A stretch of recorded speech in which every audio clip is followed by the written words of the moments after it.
राभ्यां नमः। श्री सरस्वत्यै नमः।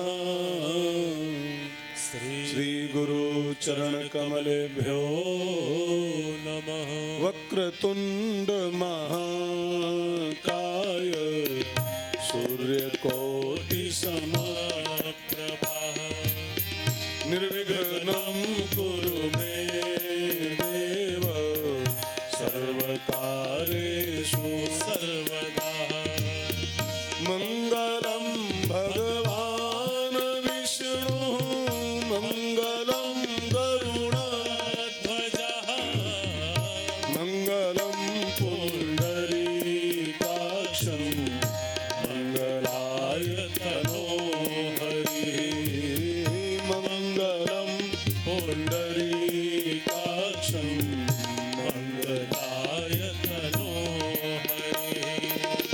गुरुर्ब्रह्मा गुरुर्विष्णुः गुरुर्देवो महेश्वरः गुरुर्साक्षात् परब्रह्म तस्मै श्री गुरुवे नमः। गुरुर्साक्षात् परब्रह्म तस्मै श्री गुरुवे नमः।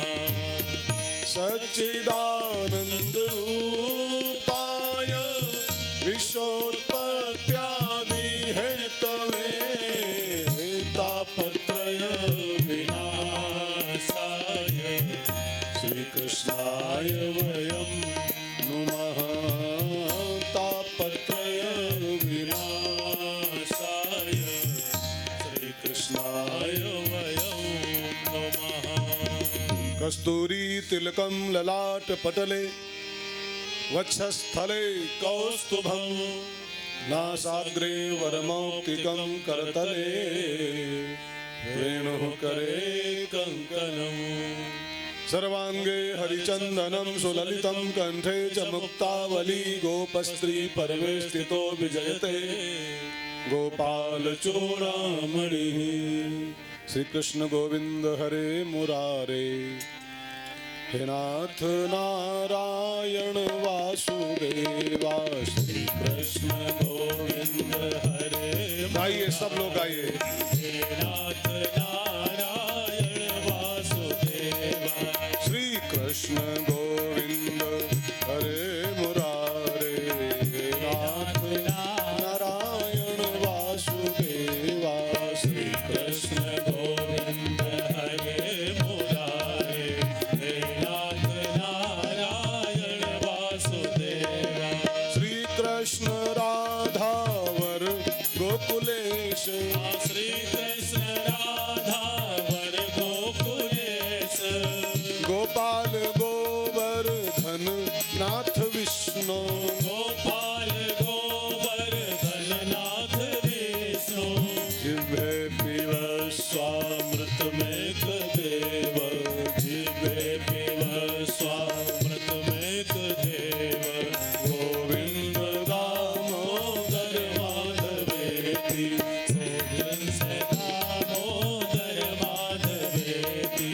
श्री कृष्ण गोविंद हरे मुरारे हे नाथ नारायण वासुदेवा हे नाथ नारायण वासुदेवा हे नाथ नारायण वासुदेवा।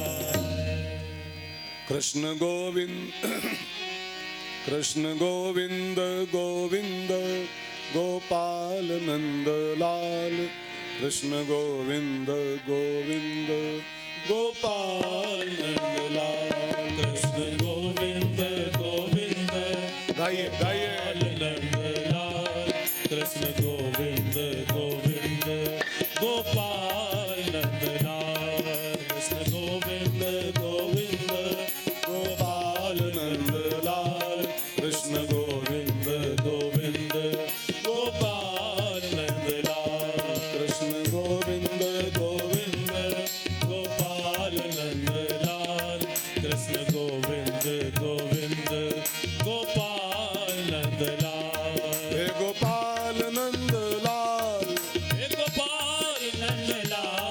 हे गोपाल नंद लाल, हे गोपाल नंद लाल, हे गोपाल नंद लाल, हे गोपाल नंद लाल, हे गोपाल नंद लाल, हे गोपाल नंद लाल। हे कृष्ण गोविंद गोविंद गोपाल नंद लाल, कृष्ण गोविंद गोविंद गोपाल नंद लाल, कृष्ण गोविंद गोविंद गोपाल नंद लाल, कृष्ण गोविंद गोविंद गोपाल नंद लाल। हे गोपाल नंद लाल, हे गोपाल नंद लाल, हे गोपाल नंद लाल, हे गोपाल नंद लाल, हे गोपाल नंद लाल, हे गोपाल नंद लाल, हे गोपाल नंद लाल, हे गोपाल नंद लाल। कृष्ण गोविंद गोविंद गोपाल नंद लाल, कृष्ण गोविंद गोविंद गोपाल नंद लाल, कृष्ण गोविंद गोविंद गोपाल नंद लाल, कृष्ण गोविंद गोविंद गोपाल नंद लाल। हे गोपाल नंद लाल, हे गोपाल नंद लाल। सच्चिदानंद भगवान की जय हो, भागवत भगवान की जय हो, हनुमान जी महाराज की जय हो। महुईपुरी, महुईपुरी, महुईपुरी की इस पावन धरती को प्रणाम करते हुए, जहाँ भागवत होती है ना, वहाँ पर लिखा है समस्त तीर्थ, सब नदियाँ, सब समुद्र, सारे देवता वहीं इकट्ठा होते हैं। तो वास्तव में महुईपुरी आजकल पुरी ही बन गई है। अभी तक खाली नाम था इसका, अब महुईपुरी हो गई। जहाँ भागवत हो वहाँ सब पुरियाँ आ जाती, सारी की सारी पुरियाँ। तो महुईपुरी की इस धरती को नमन करते हुए इस कथा के आयोजक यजमान श्रीमान हरिहर सिंह जी, उनकी पत्नी श्रीमती बीटा सिंह जी, परिवार के सब लोग और गांव के सब लोग जो पधार रहे हैं कथा श्रवण करने के लिए। बस एक काम किया करो, आप लोग पीछे क्यों बैठते हो? गांव वालों, आगे बच्चे बैठते हैं, पीछे आप बैठते हो तो आगे डिस्टर्ब होता है। आगे से बैठो, बढ़िया बढ़िया हवा लगती है आगे। हाँ? आगे लगा है एसी, आगे बैठने से हमको थोड़ा बल मिलता है ना। पता नहीं क्यों पीछे घसीटा करते हो। हाँ, आगे बढ़ के बैठो थोड़ा सा, हमको लगता है कोई सुन रहा है। तो सभी का वंदन स्वागतम करते हुए, और आइए हम लोग दोपहर में कथा जहां पूरी किए थे उसी से आगे बढ़े। कोई हमारी हेल्प कर सकता है? दोपहर में हम लोग, अरे वाह वाह बेटा वाह, गुड गुड। बच्चे कथा सुन रहे हैं, इसका मतलब कथा सुनते हैं मन से। मैं देख रहा हूं कई बच्चे जो परिवार के हैं कथा ठीक से सुन रहे हैं, अच्छा लगता है देख करके। नहीं, बच्चे कथा सुनते हैं, कहीं बच्चे वीडियो गेम खेलते हैं खाली। हाँ? बच्चे कथा सुन रहे हैं, बहुत बड़ी बात है, बहुत ब्राइट फ्यूचर है, ब्राइट फ्यूचर। तो आइए, परीक्षित का जन्मोत्सव मनाया गया सवेरे। भगवान ने परीक्षित की रक्षा किया, परीक्षित जी का जन्म हुआ। परीक्षित शब्द का एक अर्थ होता है, परीक्षित जी तो थे ही। परीक्षित माने होता है, दो अक्षरों से मिलकर बनता है परीक्षित, प प्लस रक्षित। प माने परमात्मा के द्वारा, पा से परमात्मा के द्वारा जो रक्षित है उसका नाम होता है परीक्षित। परीक्षित बेटा समझ में आ रहा है? परमात्मा के द्वारा जिसकी रक्षा हुई है, इट मीन्स परीक्षित। अब इस अर्थ के अनुसार अगर ये अर्थ लागू किया जाए, ये वाला, तो हम सब परीक्षित ही हैं। हम भी परीक्षित और आप भी परीक्षित, क्योंकि हम सबकी रक्षा कौन कर रहा है?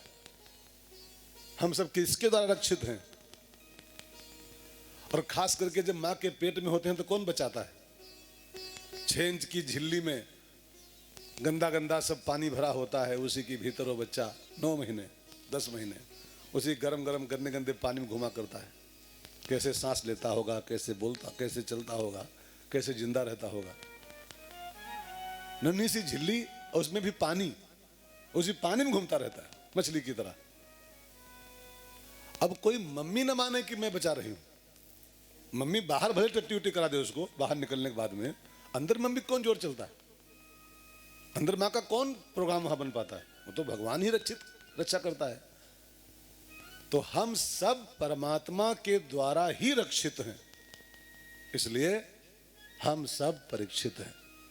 परीक्षित जी तो थे, लेकिन परीक्षित हम सब हैं। तो परीक्षित जी का जन्म हुआ और खूब खुशी मनाई गई हस्तिनापुर में। भगवान तो चले ही गए थे द्वारिका। भगवान को गए 35 वर्ष हो गए, 35 ईयर्स द्वारिका गए हुए। और परीक्षित जी की एज भी लगभग इतनी ही हो गई, क्योंकि वो बस पैदा होने वाले थे, भगवान चले गए थे। तो लमसम 35 साल के परीक्षित जी हो गए। उनकी शादी भी हो गई है। उत्तर की बेटी इरावती परीक्षित जी की पत्नी है, इरावती। उनके जन्मेजय आदि 5 बेटे भी हो गए थे परीक्षित जी के। जन्मेजय बड़ा बेटा था, 4 और थे। धर्मराज की गद्दी है, धर्मराज राजा बने हैं। भगवान को गए 35 साल हो गए थे द्वारका गए हुए। तो धर्मराज जी ने अर्जुन से कहा, अर्जुन भैया, कन्हैया द्वारिका गए हैं, तब से कोई हालचाल नहीं मिला, न कोई फोन आता है, न कोई चिट्ठी आई है। 35 साल से कोई भगवान का हालचाल नहीं मिला। तो मेरा मन है कि द्वारिका जाओ एक बार, और द्वारिका जाके कुछ कृष्ण का हालचाल लाओ। 35 साल से चले गए, तब से न कोई फोन किया, न कोई चिट्ठी। तब फोन था ही नहीं। पहली बात, फोन तो अभी ईजाद हुआ है, 15-20 साल पहले, 50 साल पहले। ये कथा है 5500 साल पहले की, 6000 साल पहले की। तब फोन कहाँ थे? तो जाओ द्वारिका जाओ, कुछ खबर लाओ। अर्जुन रेडी हुए द्वारिका के लिए। गए तो हंसते हुए गए, कृष्ण से मिलने जा रहा हूं, मित्र से मिलने जा रहा हूं, मेरा सखा है। लेकिन जब वापस आए तो रोते हुए आए अर्जुन। पांडवों ने पूछा, युधिष्ठिर ने पूछा, भैया गए थे तो हंसते हुए गए थे द्वारिका, और आए तो रोते हुए क्यों? कहा, बड़े भाई, मैं जब द्वारिका पहुंचा ना, तो हमारे पहुंचने के पहले ही भगवान ने लीला अपनी पूरी कर दिया था। मैं जब गया तो भगवान वहां नहीं थे, वो जा चुके थे दुनिया से। भगवान की रानियों को मैं लेके आ रहा था। भगवान संदेश दे गए थे, अर्जुन आ रहा है, मेरे रानियों को उसके साथ भेज देना, वो दिल्ली में रहेंगे, हस्तिनापुर में। मैं भगवान की रानियों को ले आ रहा था, रास्ते में एक भील ने मेरे पर अटैक कर दिया। भील निहत्था, और मेरे पास गांडीव फांडीव सब रहा। जिस गांडीव से मैंने क्या क्या नहीं किया, इतना बड़ा संग्राम जीत लिया, इंद्र को परास्त कर दिया, शंकर जी को दांत खट्टे कर दिए गांडीव के दम पर। वो गांडीव मेरे हाथ में रहा, मैं वही अर्जुन, वह बाण, वह अर्जुन, वह बाण। अब भिल्लन लोटी गोपिका, वो एक भील आया और हमको मार के, हरा के, और रानियों को भगवान की छीन ले गया मुझसे। मैं कुछ नहीं कर सका, मैं देखता रह गया चुपचाप। इसका मतलब है बड़े भैया कि वो सारा बल कन्हैया का ही था। जो हम इतने बड़े बड़े युद्ध जीते, गांडीव के दम पर क्या क्या किया, वो सब गांडीव का बल नहीं था, वो सब अर्जुन का बल नहीं था, वो सब कृष्ण का बल था। कृष्ण के जाते हम सब बिल्कुल असहाय हो गए, निर्बल हो गए। वही गांडीव, वही अर्जुन, कृष्ण चले गए तो सब बेकार हो गए। ये हकीकत है भाई बहनों। अर्जुन इस सच्चाई को कबूल कर ले रहा है। हम आप पता नहीं किस जन्म में कबूल कर पाएंगे। आप और हम जो कुछ भी कर रहे हैं, इसको बहुत ध्यान देकर सुनना। हम और आप जो कुछ भी कर रहे हैं, वो सब कृष्ण का ही बल काम कर रहा है पीछे से। वो साथ में है तब तक ही, चाहे 30 मार खा हो, चाहे दबंग हो, चाहे दबंग 2 हो, चाहे कृष हो, चाहे कृष 3 हो, या कृष 2 हो, लेकिन तब तक हो जब तक वो कृष्ण साथ में है। वो निकल जाए जिस दिन साथ से, साथ छोड़ दे, तो ये बॉडी यही रहेगी। लोग कहेंगे मिट्टी उठाओ, मिट्टी उठाओ, मिट्टी ले चलो, मिट्टी ये करो, मिट्टी ये करो, मिट्टी उठाओ। मिट्टी कहलाओगे खाली, वो है तब तक वकील साहब हो, डॉक्टर साहब हो, डीएम साहब हो, मंत्री साहब हो, चाहे फलाने साहब हो, लेकिन जब तक वो है तब तक साहब हो खाली बस। उसके निकलते ही क्या बचोगे, फैसला करो। अभी हम व्यास जी हैं, पंडित जी हैं, संत जी हैं, कथावाचक जी हैं, अभी मर जाए इसी वक्त तभी आप ही कहोगे अरे मिट्टी उठाओ, गाड़ी बुलाओ, लखनऊ पठाओ, मिट्टी उठाओ, मिट्टी ये करो, मिट्टी ये करो। तो कोई बोलेगा व्यास जी को उठाओ, पंडित जी को उठाओ, मिट्टी उठाओ खाली बस, मिट्टी उठाओ।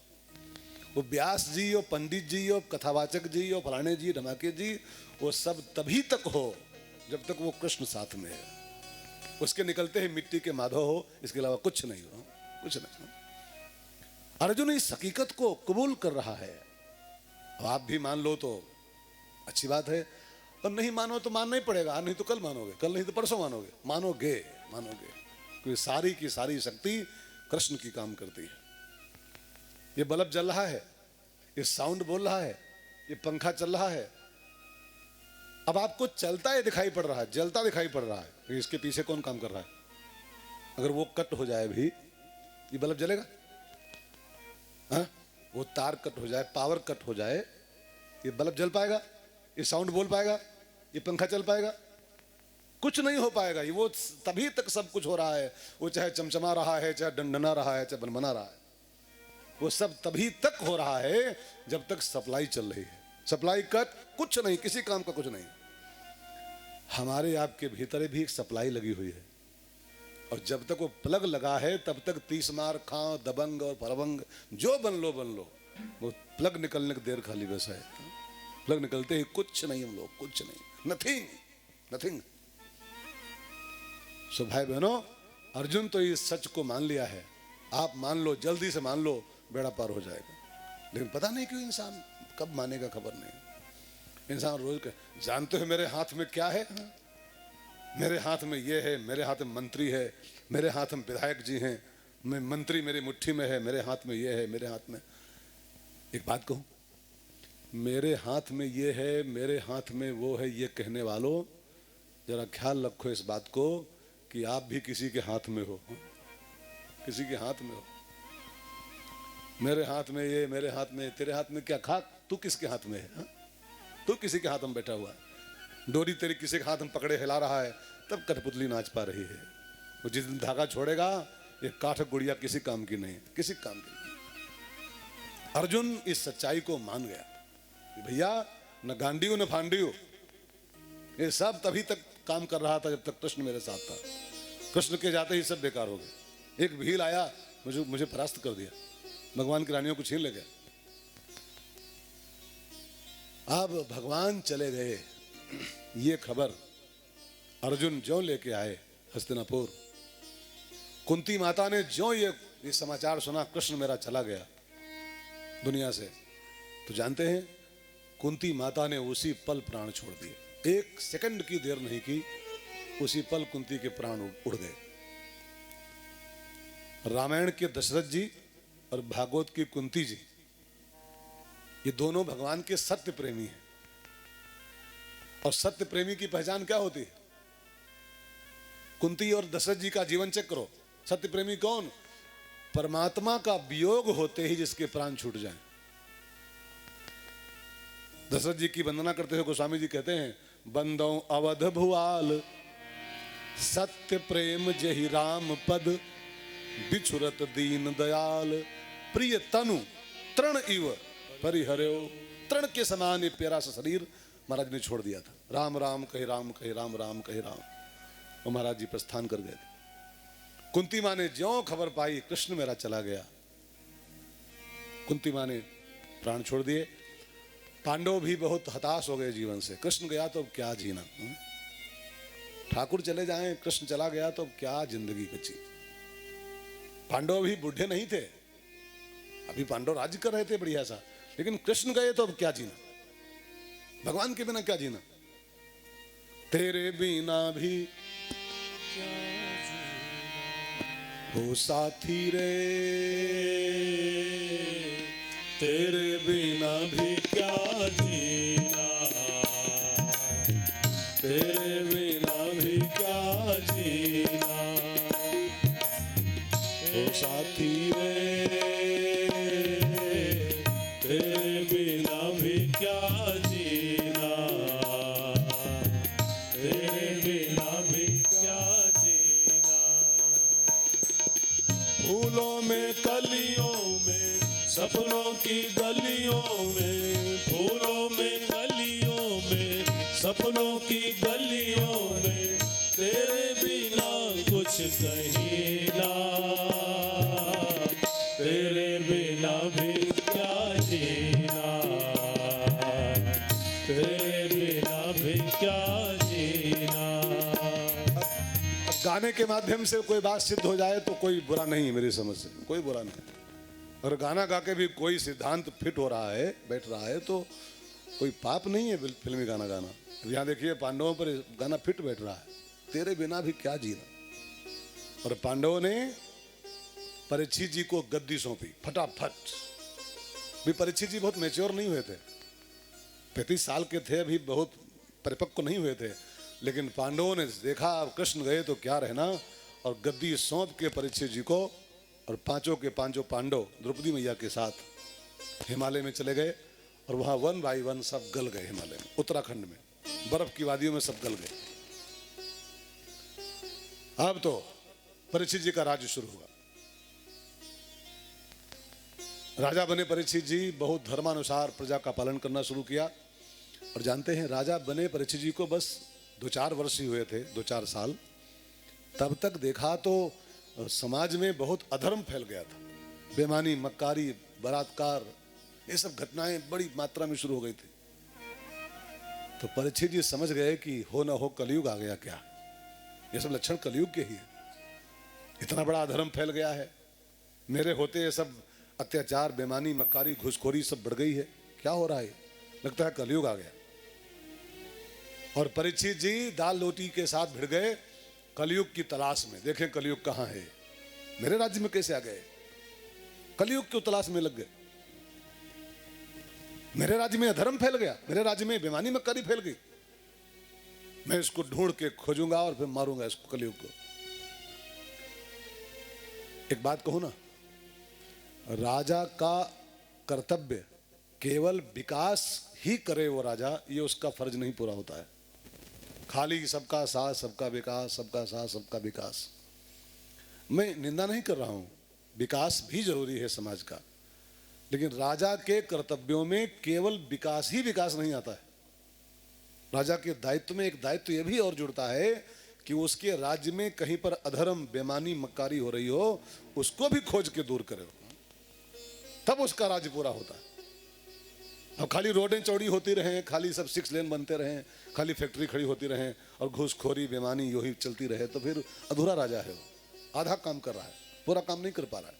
कोई भी हो, खाली एक बात नहीं कर रहा हूं मैं, कोई भी बात कर रहा हूं। आप लोग वहीं मत पहुंचना कि वो सबका साथ सबका को विकास कर दिया मैंने, तो मोदी की बात करो, नहीं। किसी भी राजा की बात हो रही है, खाली विकास करे हो तो अधूरा राजा है। विकास के साथ अधर्म भी न फैलने पाए राज्य में मेरे, इसका भी ख्याल रखो। अब परीक्षित जी घोड़े बैठे और बिल्कुल दाल रोटी से भिड़ गए। कहां है कलयुग, कहां है, मैं इसको ठीक करूंगा ढूंढ करके। एक दिन ढूंढ रहे थे वो, तब देखा एक गाय बैल का जोड़ा है, गाय बैल। एक काला काला आदमी, राजसी कपड़े पहने हुए, मुकुट लगाए सोने का और लाठी हाथ में लिए, उस गाय बैल को बेतहाशा पीट रहा है, बारी बारी मारे दोनों को। बैल के तो 3 पांव तोड़ दिए उसने, जो बैल है उसके 3 टांगे तोड़ दिया है उस आदमी ने। एक पांव पे खड़ा बैल मार खा रहा है, गाय को पीटे, बैल को पीटे, गाय को पीटे, बैल को पीटे। आप परीक्षित जी को बहुत, जान नहीं पाए कौन है ये, लेकिन बहुत गुस्सा आया। जिस गाय को मैं मां कहता हूं, उस गाय को पीट रहा है कौन? उतारा धनुष कंधे से अपने और चढ़ाया बाण उसके ऊपर। कौन है तू? मेरे राज्य में रह करके तू गाय माता पे अत्याचार कर रहा है, मैं तुझे जान से मार डालूंगा। कौन है तू? तो बैल बोला, महाराज ये क्या बताएगा, मैं बताता हूं। ये क्या बताएगा? क्या हो रहा है?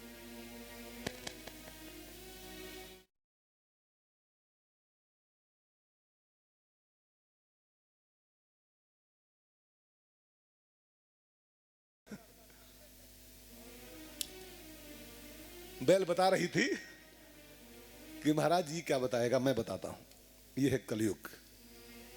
कृष्ण के जाते ही कलयुग आ गया है, कलयुग शुरू हो गया है। और महाराज मैं हूं धर्म, बैल बोला मैं धर्म हूं, और ये जो गाय है पृथ्वी है, धरती है। और जब से आया है ये जीना हराम किए, मेरी तो 3 टांगे तोड़ दिया। मैं धर्म हूं, धर्म के 4 पैर होते हैं, मालूम है आपको? धर्म के 4 पांव लिखे हुए हैं शास्त्रों में, सत्य, तप, दया और दान। धर्म के 4 चरण माने गए, सत्य, तप, दया, दान। लेकिन कलयुग ज्यों आता है तो लाठी उठा करके सत्य, तप और दया 3 आइटम तोड़ देता है। कलयुग में तीनों दिखाई नहीं पड़ते हैं। सत्य कहाँ है? सत्य कहीं दिखाई पड़ रहा है? अरे इक्का दुक्का कहीं 1-आधा%, 1-आधा% है भी तो नगण्य है, उसको उसे माना जाएगा, नहीं मैं। तपस्या कहीं बची है? तब कहीं है? तपस्या कहीं बची? कहीं नहीं बची। 1 दिन का एकादशी का व्रत करना होता है, 1 दिन का, महीने में 2 बार, तो 11 मेल के फलाहार की इंतजाम इंसान करता है। आज एकादशी है, आज कुट्टू ले आओ, सब साबुदाना ले आओ, सेब ले आओ 5 किलो, दूध बढ़ा दो 2 किलो, और 11 टाइप का फलाहार करता आदमी, 11 टाइप का। आज एकादशी है, हाँ आज एकादशी है, और सामान्य दिनों से ज्यादा खाता है उस दिन। जिस दिन व्रत होता है उस दिन सामान्य दिनों से अपेक्षाकृत अधिक खा लेता है। और कहेगा आज तो भूखे हैं, आज तो व्रत है, व्रत खा कर ठूसे बैठे हो तो क्या व्रत है? यहां तक ठूस दिया आदमी। सवेरे 1 किलो सेब खा जाएगा, फिर कुट्टू खा जाएगा, फिर दूध पी जाएगा, फिर फलों खा जाएगा, और कहेगा बढ़ते हो हैं, खा बढ़ते हो। तपस्या कहीं दिखाई पड़ रही है? कहीं कुछ नहीं बचा। वो टांग है धर्म की, टूट गई है वो, सत्य, तप, दया। अब केवल 1 पांव बचा है धर्म का, वो है दान। दानम एक कलयुगे, उसी के सहारे थोड़ा बहुत धर्म चल रहा है, धर्म कर्म। तो ये कलयुग है महाराज, ये हमको परेशान किए। बस बाण तो चढ़ाए थे, मैं तुझको जान से मारूंगा, मैं तुझी को ढूंढ रहा था मूर्ख, मेरे राज्य में तू कैसे एंट्री कर गया? जान से मारूंगा।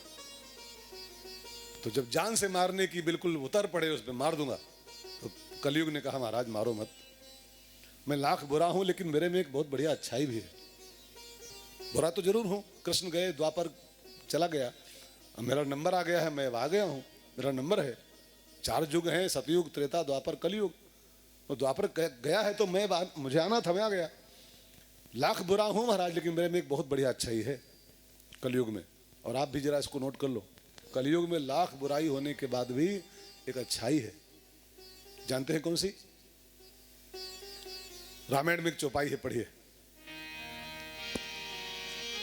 ध्यान प्रथम जुग मख विधि दूजे, ध्यान प्रथम जुग मख विधि दूजे, द्वापर परितो शत प्रभु पूजे, द्वापर परितो शत प्रभु पूजे, कलयुग केवल हरि गुण गाहा, कलयुग केवल हरि गुण गाहा, गावत नर पावई भव धाहा, गावत नर पावई भव धाहा। ध्यान देना, सतयुग में भव पार वही होते थे जो ध्यान करते थे, हजारों साल की तपस्या करते थे सतयुग में, भव था, भव पार। त्रेता में विविध यज्ञ, तमाम प्रकार की यज्ञ करके तब इंसान भवसागर से पार होता था, त्रेता में। द्वापर में 16 प्रकार से भगवान की पूजा करने वाला, 16 प्रकार, खोड़सोपचार पूजन। गुड़म गुड़म स्वाहा नहीं, आजकल तो पूजा के नाम पर सब बवाल चल रहा है। अब पूजा वूजा विधान थोड़ो कोई जानता है, सब ऐसे खाली काम चलाओ पूजा होती है सब। पूजा के 5 होते हैं, पंचोपचार, खोड़सोपचार, उसके सब वैदिक मंत्र होते हैं। आजकल तो खाली पंडितों की भी निगाह खाली पैसा बची, रुपया धरो, फिर 2 मिनट, फिर रुपया धरो, हाँ, फिर 2 गुड़ गुड़ के, फिर रुपया धरो, हाँ, रुपया धरो खाली, बस रुपया धरो, कुछ नहीं खिलाओ नहीं मालूम, रुपया धरो, रुपया धरो, रुपया धरो, हाँ, अंतर न मंत्र, रुपया धरो खाली, बस यह मंत्र असली, हाँ, यह मंत्र बचा है, बस पैसा निकालो, हाँ, पर्स खोलो, हाँ, पर्स खोलो, हाँ। बस पैसा दो, जो भाड़ में जाओ तुम, पैसा दो खाली बस, भाड़ में जाओ, इसके अलावा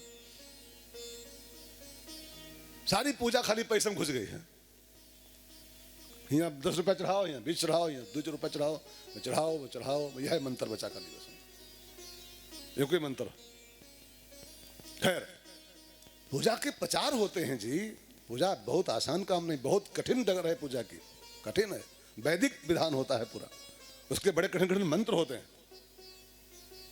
मंत्र मंत्र कहाँ को याद करना चाहता है, बस खाली मैंने बताया ना, सारे मंत्र एक मंत्र होगा, बस रुपया लाओ, खाली रुपया लाओ, हाँ ये चढ़ाओ, ये चढ़ाओ, ये धरो, ये धरो, ये धरो, इपर धरो, डिली और गोबर और गणेश, रुपया चढ़ाओ, खाली गोबर रुपया, डिली रुपया, रुपया लाओ,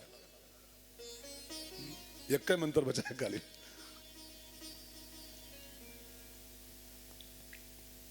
खैर, मुझे इसको कोई लोग निंदा मानते, निंदा नहीं कर रहा हूं, लेकिन यार अब वहां मंत्र सुन लो, सब गलत पढ़ रहे हैं, मंत्र ध्यान दो, सब गलत।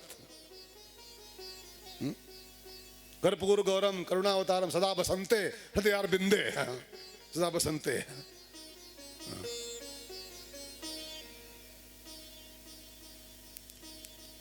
तो द्वापर में विधिवत पूजा करके तब इंसान भवसागर पार होता था, विधिवत। लेकिन कलयुग की विशेषता है, कलयुग में कुछ नहीं, बस केवल हरि गुण गाहा, और गावत नर पावहि भवथा, केवल भगवान का नाम कीर्तन जिह्वा से अपनी कर लो। कोई चीज न कर पाओ, कोई तपस्या नहीं, कोई यज्ञ नहीं, कोई पूजा पाठ नहीं, केवल भगवान का नाम ले लो अपनी जिह्वा से, पार हो जाओगे कलकाल में। ये मेरी विशेषता है, कलयुग बोला। तो परीक्षित जी को लगा यार आदमी तो काम का है, खाली कीर्तन से इंसान पार हो जाएगा, खाली कीर्तन कर लो बस, करो केशव कीर्तनात्। और ये झूठ नहीं है, ये हकीकत है, केशव की कीर्तन बड़ा दम है कलयुग में। मैं तो विनती करूं, जहां तहां के पचड़े बिना पड़े, बहुत पचड़े हैं समाज में, ये करो, कोई कहेगा ये करो, एक को कहता है टीवी पर, वो लाल चटनी समोसा खाओ कृपा आनी शुरू हो जाएगी, हाँ लाल चटनी समोसा खाओ, हाँ? फिर कहता है लाल चटनी खाएगा, अब हरी चटनी समोसा खाओ तो कृपा आनी शुरू हो जाएगी। ई बिरवा लगाए लो, मनी प्लांट, तो अरबपति हो जाओगे, हाँ? कई लगाए बैठे अपने, कई लगाए बैठे। अच्छा आप सोचो, अगर बिरवा से पैसा आते होते मनी प्लांट से, तो फैक्ट्री आदमी मूर्ख हैं क्या, सब डाल लेंगे, हैं? ये दुकान कर रहे हैं, जो फैक्ट्री डाल रहे हैं, ये सब बेवकूफ है क्या? बिरवा से पैसा आता है, लेकिन कोई पढ़ाए दे, हम लोग पता नहीं खोपड़ी में भूसा भरा है, खबर नहीं, सिटी स्कैन करने वाला है, हाँ? ऐसे लोग सिटी स्कैन करवाए अपना, तो निकलेगा भूसा 2 ट्राली अंदर से, हाँ? 2 ट्राली भूसा तेरे खोपड़ी में भरा हुआ। मनी प्लांट से पैसा आता, हद है यार, हद है। अब तनिक कुछ सोचा भी तो करो यार बुद्धि से अपनी, कोई कुछ बोल दे हम मान ले उसको ऐसे बस। कलयुग केवल जहां तहां की बातों में पढ़ने के बजाय सीधे केशव कीर्तन करो इस कलकाल में। अगर कीर्तन आप कर रहे हो तो आपके बेड़ा पार होने में नो डाउट, कोई शक नहीं। कई लाखों तर गए हैं तेरा नाम जपते जपते, तेरा नाम जपते जपते, कई लाखों तर गए हैं, कई लाखों तर गए हैं, तेरा नाम जपते जपते, तेरा नाम जपते जपते, तेरे द्वारे आ गए हैं, तेरे द्वारे आ गए हैं, तेरा नाम सुनते सुनते, हो तेरा नाम सुनते सुनते, कई लाखों तर गए हैं, कई लाखों तर गए हैं। सबरी भी तर गई थी, गणिका भी तर गई थी, सबरी भी तर गई थी, गणिका भी तर गई थी, केवट भी कर गया था, केवट भी कर गया था, तेरे पाँव धोते धोते, तेरे पाँव धोते धोते, कई लाखों तर गए हैं, कई लाखों तर गए हैं, तेरा नाम जपते जपते तेरा नाम जपते जपते हाँ तेरा नाम जपते जपते। हमको इतना आता है बेटा, आगे आते नहीं है। तो मैं बोल रहा था कलयुग की विशेषता है केशव कीर्तन। परीक्षित जी को लगा आदमी तो काम का है यार, ये मारने वाला नहीं है। परीक्षित ने कहा एक शर्त है, मैं तुमको छोड़ सकता हूं, जान से नहीं मारूंगा, एक शर्त पर। कहा क्या? मेरे राज्य की सीमाओं के बाहर निकल जाओ, जहां तक मेरा राज्य है वहां तक दिखाई मत पड़ना, राज्य की सीमाओं के बाहर, आउट ऑफ बॉर्डर। तो कलयुग ने कहा महाराज ये भी नहीं हो पाएगा। कहा क्या? कहा आपका राज्य तो पूरी पृथ्वी पर है, जहां से सूरज निकलता है और जहां पर छिपता है वहां तक आपका राज्य, तो पृथ्वी के बाहर मैं जाऊं कहां? मेरा नंबर है, मैं आ गया हूं, तो जाऊं कहां? ऐसा करो महाराज, तनिक कृपा और कर दो, मुझे रहने के लिए कुछ जगह दे दो। मैं सब जगह नहीं जाऊंगा, हर जगह नहीं रहूंगा, स्थान फिक्स कर दो, फ्लैट मेरा नाम अलॉट कर दो, वहीं रहूंगा। तो परीक्षित जी को लगा कल कि चलो कुछ स्थान दे देता हूँ, वहीं रहेगा अपना।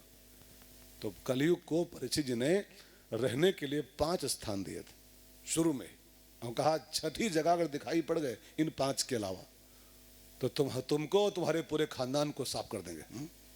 कलयुग ने कहा अरे महाराज किसकी हिम्मत है, आप बस 5 स्थान दे रहे हो, वहीं रहूंगा। 5 स्थान कौन कौन दिए थे जरा गिन लो। और कलयुग आज भी वहीं रहता है, हर जगह नहीं रहता। कोई भी ये मत माना कि कलयुग हर जगह है, 5 स्थान उसके फिक्स है। एक बात और कह दूं, ध्यान देकर सुनिएगा, जिसको कलयुग से मिलना हो वो इन जगहों पर जाए, और जिसको कलयुग से बचना हो तो इन जगहों से बच जाओ, 5 जगहों से कलयुग से बचे रहोगे। एक पहला स्थान द्यूतम, द्यूत माने जुआ, जुए का खेल जो होता है ना, जुआ, ताश। ये ताश जो होता है जुआ, ये कलयुग का पहला अड्डा है। जहां पर ताश का खेल हो रहा हो, जान लो वहां कलयुग बिल्कुल साक्षात बैठा हुआ है, साक्षात। पहला घर जुआ। दूसरा घर दिया मदिरालय। रुकिए, ठहरिए, देखिए, यही है मधुशाला, ठेका देशी शराब। कहां जा रहे हो, किधर ध्यान है, देशी शराब की यही दुकान है, आओ मरो आए।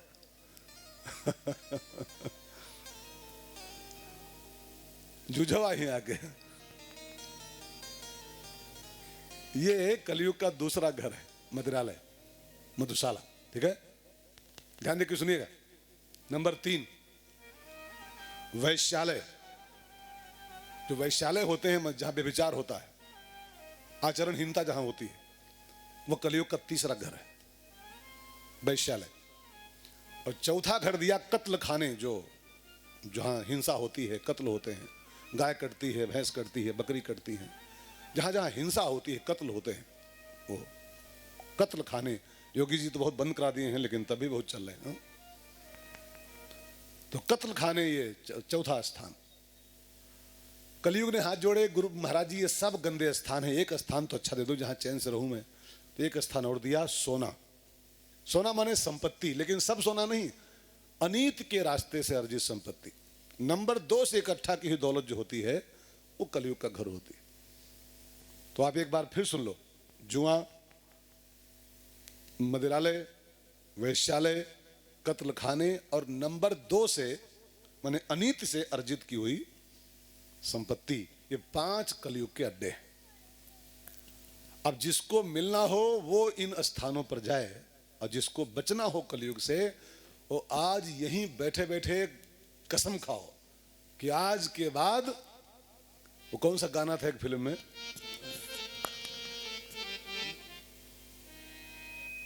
तेरी गलियों में न रखेंगे कदम आज के बाद, तेरी गलियों में ना रखेंगे कदम आज के बाद, तुझसे मिलने को ना आएंगे हम आज के बाद, तेरी गलियों में न रखेंगे कदम आज के बाद। मुझे नहीं गाने का शौक है, लेकिन अब क्या करूं, कुछ बातें सिद्ध करने के लिए गानों गाना पड़ता है कभी कभी। तो तेरी गलियों में अभी तक नहीं पता था, आज जान गया हूं, तो आज के बाद तेरी गलियों में ना रखेंगे कदम। आज के बाद 5 स्थान कलयुग पा गया, चला गया, लेकिन प्रतीक्षा में है कि मैं पूरे संसार पे राज्य करने आया था। परीक्षित ने हमको 5 स्थानों पर समेट दिया है, अब मैं इसकी नाश करूंगा परीक्षित की, और इसका विनाश करके जब ये मर जाएगा, खत्म हो जाएगा, तब मैं पूरे संसार पर राज्य करूंगा। अब कलयुग जो था ना, वो परीक्षित के विनाश का उपाय खोज रहा है। कैसे मारूं इसको, कैसे खत्म करूं परीक्षित जी को, इसकी बुद्धि में कैसे प्रवेश करूं। तभी उसको मौका मिल गया एक दिन। कैसे मौका मिला मालूम? परीक्षित जी अपने राजमहल में घूम रहे थे, पांडवों के कमरे बने हुए थे, नाम लिखा था, ये युधिष्ठिर का कमरा है, ये भीम वाला कक्ष है, ये अर्जुन कक्ष है। रे लंड जो चुकचुकाने कहना है ना, बोलो उतर के पीटेंगे, जान लो भाई।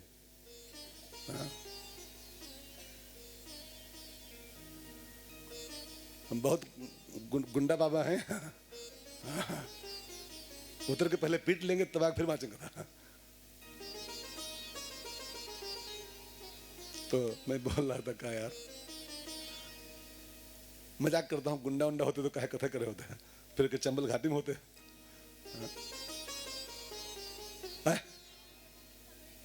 हाँ, परीक्षित जी राजमहल का मुआयना कर रहे थे और पांडव कक्ष बने थे। पांडव तो मर गए, तब से कमरे बंद पड़े थे। तो जब भीम वाला कमरा खुलवाए परीक्षित जी, भीम रूम, उसको जब मुआयना करना शुरू किया तो क्या देखते हैं, एक संदूक रखा हुआ है, बक्सा, उसमें एक बहुत कीमती मुकुट रखा हुआ था, और मुकुट नंबर 2 का था, और 2 नंबर में कलयुग का घर है, नंबर 2 के धन में। 2 नंबर कैसे था मालूम? वो मुकुट जरासंध का था। जब भीम ने जरासंध को मारा था, तो जब वो गिर गया, जरासंध मर गया, तो उसके माथे पर जो मुकुट लगा था बड़ा कीमती था, वो बहुत कीमत वाला मुकुट था, वो हीरे जड़े थे, सोने का मुकुट था। परीक्षित भीम की नीयत थोड़ी डावाडोल हो गई, ये तो मर ही गया है, इतना कीमती मुकुट इसके पास, निकाल लो। कभी आप देखो ना, कई लोग यही काम किया करते हैं। कई बसों से लड़ती है, जब कारवां लड़ती है, तो कई लोग जब भागते हैं गांव वाले बचाने के लिए, तो बचाते कम हैं, निकालते बहुत हैं लोग। निकालते बहुत हैं। कोई मरा पड़ा है, वो अंगूठी नोच रहे हैं, कोई चैन नोच रहे हैं, पर्स वर्स साफ कह रहे हैं। इंसानियत के नाम पर दानवता। कई जगह मैंने खबर सुनी है कि वो जाते संपैथी में है कि वो कहूँ कोई लड़ाई तो जाई तो पर्स वर्स छप झपट ले मजना, कारवां लड़ जाए और कहीं छोड़ के निकल जाओ तो पहला टेप रिकॉर्ड गायब हो गया, टेप रिकॉर्ड गायब हो गया, लोग टेप खोल ले रहे हैं सब। खैर, तो बात चल रही थी, अरे भूल जाते हैं यार हम। हाँ, वो नंबर 2 का मुकुट था। ये बच्चा बहुत होशियार है। अब परीक्षित जी वो मुकुट पाए, वो नंबर 2 का मुकुट था, वो नीयत खराब हो गई, उसको छीन लाए थे, जरासंध का मुकुट, और 2 नंबर का मुकुट हो गया। वो मैं छीन लाओ तो नंबर 2 का हो गया। बस वही मुकुट उन्होंने झाड़ पोंछ के जब देखा, चमचमाता मुकुट माथे पर लगा लिया, और उसमें बैठा था कलयुग। वो कलयुग का अड्डा है, उन्हीं का दिया हुआ है, नंबर 2 का धन। बस कलयुग जो माथे पहुंच पाया, उनके उठाया पेचकस और 2 चूड़ी कम कर दिया फटाफट परीक्षित जी की। अब वो तो मौका ढूंढ रहा था कि यहाँ पहुंच पाऊं, इसके बस माथे पर तक 2 चूड़ी ढीली कर दिया। अब परीक्षित जी को शिकार खेलने की इच्छा पैदा हुई। घोड़े बैठे, धनुष बांध लिया और जाके जंगल में खूब हिंसा किया, खून की पूरी होली खेल डाले, हजारों पशु मारे। अब हिंसा भी नंबर 2 घर है, हिंसा भी एक घर उसका है। 2 घरों में फंस गए परीक्षित जी। प्यास लग गई दोपहर होने तक। अब परीक्षित जी खूब जब खून की होली खेल लिए, प्यासे हुए, तो पानी की तलाश में जंगल में घूम रहे थे, कहीं पानी पा जाऊं, पी लूं। तब तक देखा तो आगे एक ऋषि का आश्रम था। उस ऋषि का नाम था समीक ऋषि। समीक, उनका बेटा था श्रृंगी। समीक ऋषि समाधि में थे उस समय, ध्यान मुद्रा में बैठे हुए थे, डूबे हुए थे पूरी तरीके से। परीक्षित जी वहीं पहुंच गए और उनको लगा बाबा से पानी मांग ले। अब पानी मांगे, बाबा पानी पिलाओ, हम प्यासे हैं, परीक्षित हैं। अब वो संत सुन नहीं पाए, वो समाधि में थे, सुन नहीं पाए कि कोई पानी मांग रहा है। सुन पाते तो पिला देते हो, ऐसी बात नहीं है। कभी प्यासे को पानी पिलाया नहीं तो खाली माला हिलाने से कौन फायदा? सुन पाते तो अवश्य पिलाते। वो ध्यान में थे, सुन नहीं सके और वो एक्शन नहीं लिए, सुन नहीं पाए तो एक्शन नहीं लिए। अब परीक्षित जी की खोपड़ी सवार था वो कलयुग। उनको क्या लगा कि ये बाबा मेरी बात सुन तो रहा है, मैं पानी मांग रहा हूँ, ये सुन रहा है, लेकिन सुन के भी अनसुनी कर रहा है मेरी बात को, मेरा अपमान कर रहा है। उनको इस बात का आभास हुआ मेरा अपमान कर रहा है मेरे बाबा। घोड़े से उतरा परीक्षित, अब मेरा अपमान कर रहे हो, ढोंग कर रहे हो समाधि का, मैं पानी मांग रहा हूं, तुम नौटंकी कर रहे हो। उतरा घोड़े से और देखा आसपास में एक मरा हुआ सांप पड़ा था, उसको उठा लिया धनुष की नोक पर बाण की, उठा के उसको लाए। देखे इसकी समाधि नकली है कि असली है। ढोंग कर रहा है कि सही में समाधि लगाए। सांप पहनाऊंगा, अगर ढोंग किया होगा तो कूद पड़ेगा भी, और सही सही होगा तो जान नहीं पाएगा। इसी बहाने इसकी परीक्षा हो जाएगी बाबा की।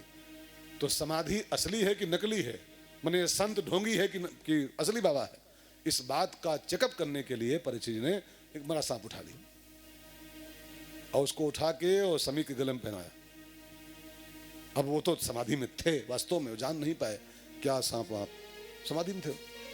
अब परीक्षित जी को लगा मुझसे बहुत बड़ी भूल हो गई, ये तो असली महात्मा है, ध्यान मुद्रा में है, और मैंने तो इसको मरा सांप पहना दिया, इसका अपमान हो गया मुझसे। अब परीक्षित जी मन ही मन प्रणाम किए, क्षमा मांगे और वहां से वापस चल पड़े। अब वापस वो मुड़े ही थे, तब तक उस बाबा का एक लड़का था, श्रृंगी नाम था उसका, श्रृंगी। वो 16 साल का नौजवान और क्रोधी तपस्वी था, बहुत उग्र बाबा था वो कहीं से खेलते खेलते आ गया, 12-15 साल का था वो, क्रोधी बहुत था। उसने देख लिया कि परीक्षित जी हमारे पिताजी को मरा सांप पहना के जा रहे हैं। बस उसने आओ देखा ना ताओ, हाथ में जल ले लिया। जल लेके और उस संगी ने, परीक्षित जी तो निकल चुके थे, पीछे श्राप दे दिया, रे सठ नपाल हो सावधान, निज कर्मों का फल पाएगा, निज कर्मों का फल पाएगा। इस आज के ठीक 7वें दिन रक्षक तुझको डस जाएगा। इस आज के ठीक 7वें दिन रक्षक तुझको डस जाएगा।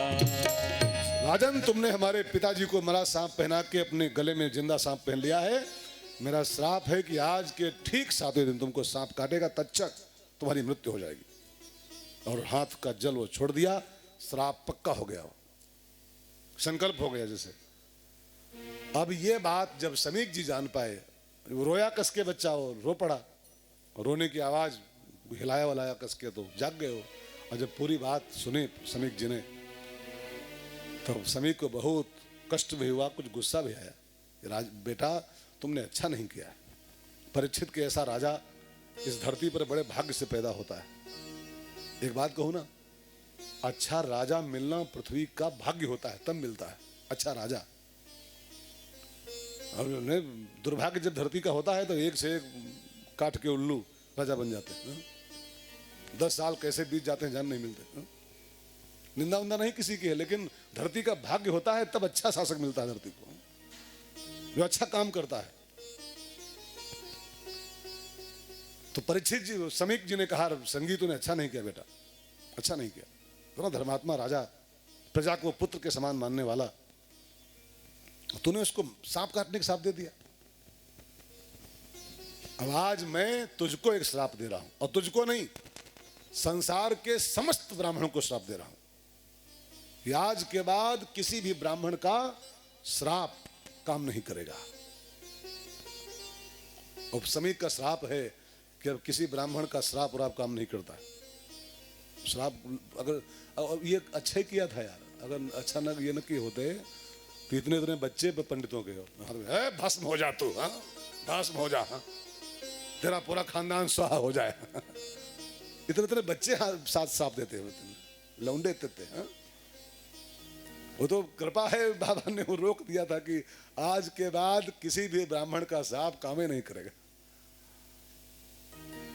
समीक जी ने तुरंत एक चेला बुलाया, कहा बेटा जल्दी दिल्ली जाओ हस्तिनापुर और जाके परीक्षित जी को खबर करो, उसके पास 7 दिन मात्र हैं, अपने उद्धार का उपाय कर लो, नहीं सांप काटने से मरेगा, उसका नरक हो जाएगा। अब चेला पहुंचा दिल्ली पीछे पीछे, और परीक्षित जब घर पहुंचे ही थे मुकुट उतार के रखे थे, उनकी बुद्धि ठीक से काम करना शुरू की थी कि हाय मैंने क्या कर डाला, मैंने संत का अपमान कर दिया, संत को मरा सांप पहना दिया, भगवान करे मेरे मुझको इसका जल्दी फल मिले, मैंने जो अपराध किया इसका मुझको फल मिलना चाहिए। इतने में वो चेला आ गया और पूरी खबर सुनाई कि राजन तुम्हारे पास बहुत दिन नहीं बचे हैं, अब 7 दिन मात्र बचे हैं, इसी 7 दिन में तुमको सांप काटेगा, 7वें दिन तुम्हारी मृत्यु हो जाएगी, 7 दिन के अंदर अपना उपाय कर लो मुक्ति का, जो नरक हो जाएगा तुम्हारा। एक बात मैं आपसे कहना चाहता हूं, जरा इसको बहुत नोट करते हुए सुनो दिमाग में अपने। 7 दिन में तुम्हारी मृत्यु होगी, ये श्राप केवल परीक्षित जी को नहीं है, ये श्राप हम सबके ऊपर भी लगा हुआ है। ये कथा है, केवल कथा भी मत सुनिएगा, सिद्धांत भी पकड़ते रहो कि 7वें दिन तुमको सांप काटेगा, तुम्हारी मृत्यु हो जाएगी। ये श्राप खाली परीक्षित पर लागू नहीं होता, ये सब पर लागू हो जाता है। हम सांप माने मौत, और 7वें दिन ही मौत होगी, ये श्राप सबके माथे पर चढ़ा हुआ है यार, सबके पास 7 दिन तो है। अच्छा, सैटरडे टू संडे कई दिन होते हैं? संडे टू सैटरडे कई दिन होते हैं? और फिर सैटरडे फिर संडे, तो संडे टू सैटरडे जब दिन 7 होते हैं केवल, तो 8वां लइहो कहां से दादा? 8वां कहां से लाओगे भाई? मृत्यु तो 7वें दिन ही होती है ना, संडे हो चाहे मंडे हो, 8 दिन तो 7वें होगा, वो 8वां कहां से लाओगे आप? जब दिन 8वां कोई बने तो नियम नहीं है, तो संडे को मरो चाहे मंडे को मरो चाहे ट्यूसडे को मरो, लेकिन मरे हो तो 7वें दिन। इसलिए 7वें दिन ही मृत्यु होनी है। ये श्राप परीक्षित पर नहीं, सब पर लगा हुआ है कि 7वें दिन मरना तुमको है। तो परीक्षित की तरह सावधान हो जाओ, बहुत दिन नहीं है, बहुत दिन नहीं। और एक बात कह दूं, थोड़ा कड़वी बात है लेकिन बहुत ध्यान देकर सुनेगा, बहुत चुभेगी आपको। परीक्षित के पास तो 7 दिन थे, परीक्षित के पास तो 7 दिन थे। अगर बीच में जमराज भी आता ना तो परीक्षित को डांट देता है, भाग यहाँ से, गेट आउट, मेरे पास 7 दिन हैं अभी। उसके पास तो 7 दिन कंफर्म थे, लेकिन आपके पास कौन सा कागज है? दिखाओ कुछ, कुछ है? आज हो कल न हो तो हमारे आपके पास 1 मिनट भी है कि नहीं है इसका भरोसा नहीं, 1 सेकंड भी है कि नहीं इसका भरोसा नहीं है। हा? उसके पास तो 7 दिन है, आपके पास क्या है? हमारे पास क्या है? रात को खा पी के सो, सवेरे मरे मिलो तो तनिक छाती में दर्द होता है और 2 मिनट में जय सीताराम हो जाता है, 2 मिनट के अंदर। इसलिए गाफिल मत रहो, गफलत मत जियो कि बहुत दिन अभी हैं, बहुत दिन नहीं है, क्या पता किस दिन क्या होने वाला है यार। हा? क्या भरोसा है, जब 2 लाइन गाओ सब लोग, पीछे वाले भी गाएं। क्या भरोसा है इस जिंदगी का, साथ देती नहीं ये किसी का। क्या भरोसा है इस जिंदगी का, साथ देती नहीं ये किसी का। क्या भरोसा है इस जिंदगी का, साथ देती नहीं ये किसी का। क्या भरोसा है इस जिंदगी का, साथ देती नहीं ये किसी का। सांस रुक जाएगी चलते चलते, क्षमा बुझ जाएगी जलते जलते। सांस रुक जाएगी चलते चलते, क्षमा बुझ जाएगी जलते जलते। दम निकल जाएगा रोशनी का, दम निकल जाएगा रोशनी का। साथ देते नहीं है किसी का। क्या भरोसा है इस जिंदगी का, साथ देती नहीं है किसी का। ओ साथ देती नहीं है किसी का, साथ देती नहीं है किसी का। परीक्षित जी को ज्यों ये खबर मिली, उनको एक झटके में वैराग्य हुआ। 7 दिन केवल बचे हैं, अब क्या लफड़ा। तुरंत अपना बेटा बुलाया, उसका नाम था जन्मेजय, बड़ा बेटा। अभी वो बहुत मैच्योर नहीं था, अभी बहुत छोटा था, वो 12-15 साल का था। उसको बस बुलाया और अपना मुकुट उतारा, उसके माथे पे थोपा, ये ले संभाल लफड़ा, आई एम गोइंग, मैं चला। हाँ, ये 7 दिन बचे हैं, अब कब तक झंझट करूंगा, ये मैं चल रहा हूँ।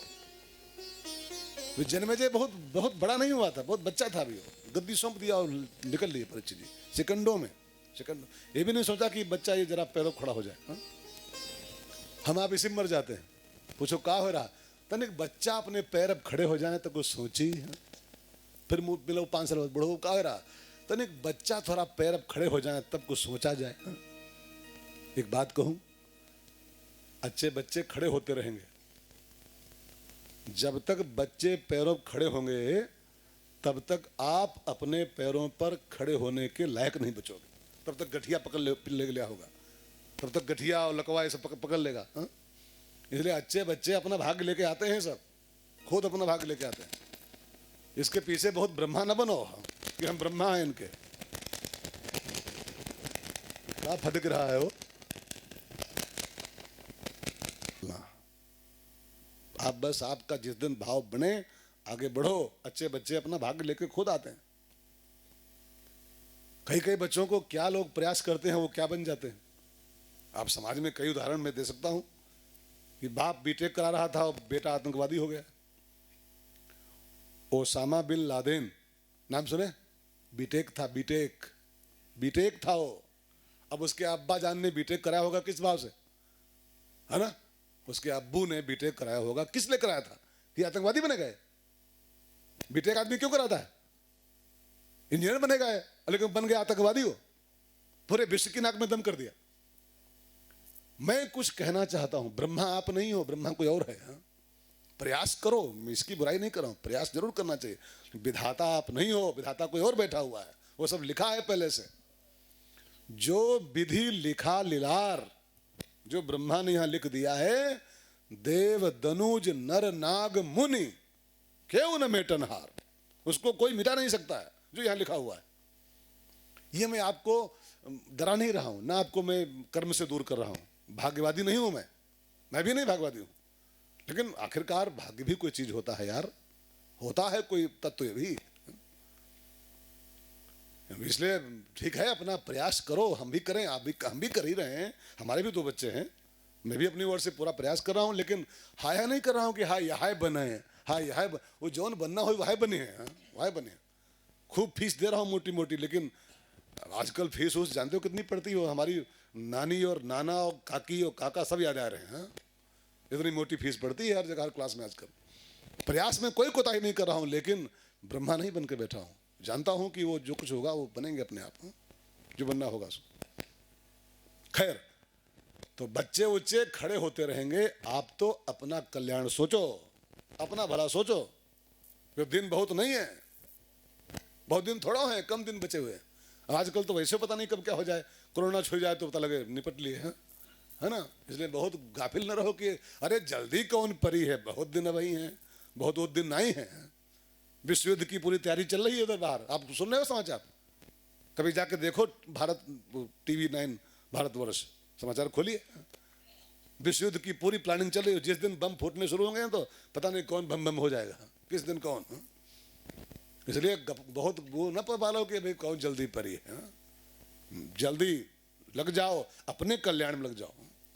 परीक्षित जी तुरंत देर नहीं किए, जो समाचार है 7 दिन मेरे पास केवल हैं, गद्दी सौंपी बेटे को, ले संभाल, चला मैं। और परीक्षित जी भागे, दिल्ली से चले और कहाँ पहुंचे, मुजफ्फरनगर पड़ता है ना अपना जिला, वहीं पर एक गंगा जी के तट पर एक तीर्थ है सुकताल, वहां है। और गंगा जी में स्नान किया, पद्मासन लगाया, बैठ गए। तमाम ऋषि मुनि इकट्ठा हुए। परीक्षित जी क्या बात है, क्यों सब छोड़ छाड़ के आ गए।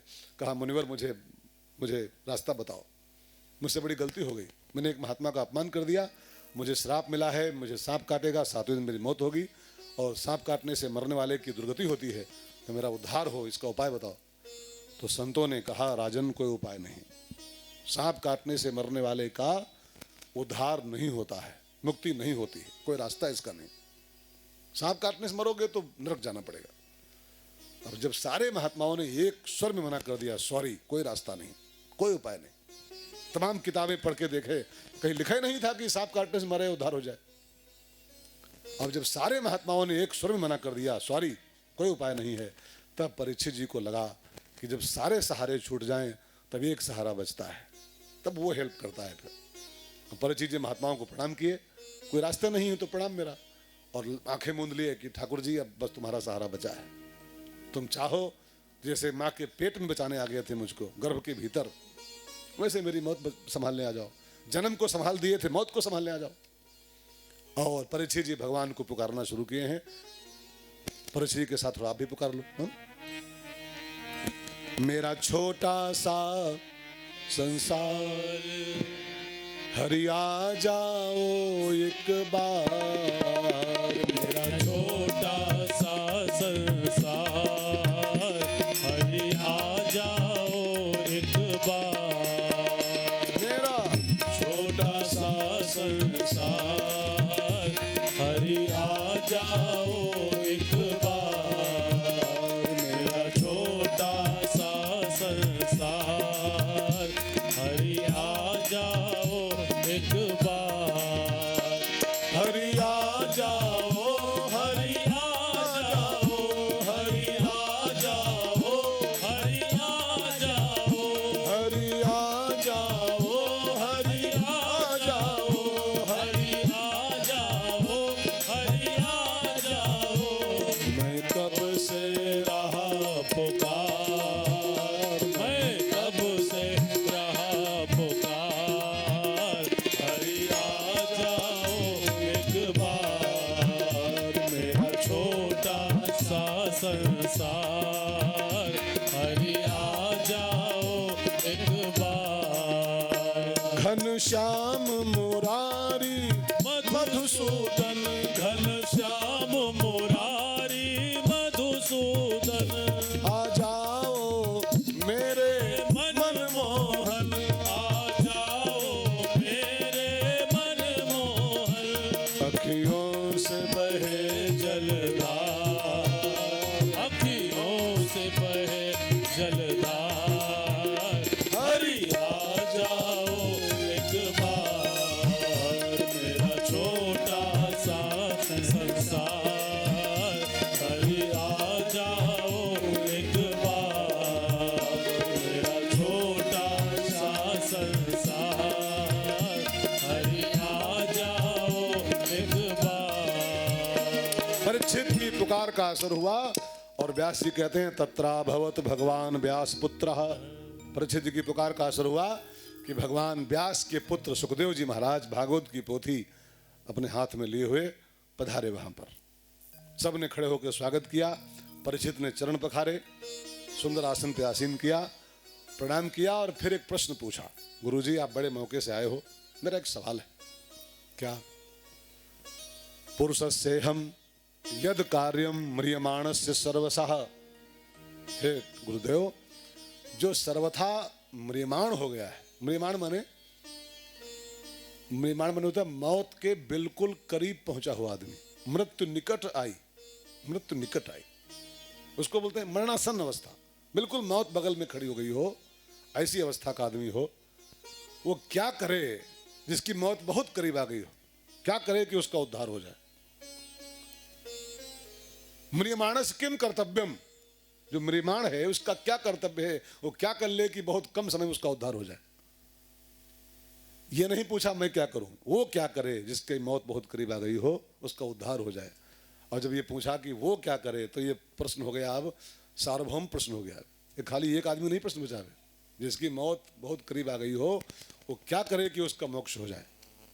मैं क्या करूं, तो फिर सुखदेव जी अपनी पोथी उठाते, चुपचाप निकल लेते कि मरो जा रहे हैं। लेकिन ऐसा प्रश्न पूछा कि सबका हित इसमें छिपा हुआ है।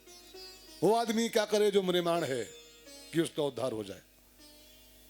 अब ये तो प्रश्न आपका भी हो गया, हमारा भी हो गया, मौत बहुत करीब है, क्या पता किस दिन का हो जाए, इसलिए क्या करें कि हमारा उद्धार हो जाए। मौत मुक्ति कैसे बने।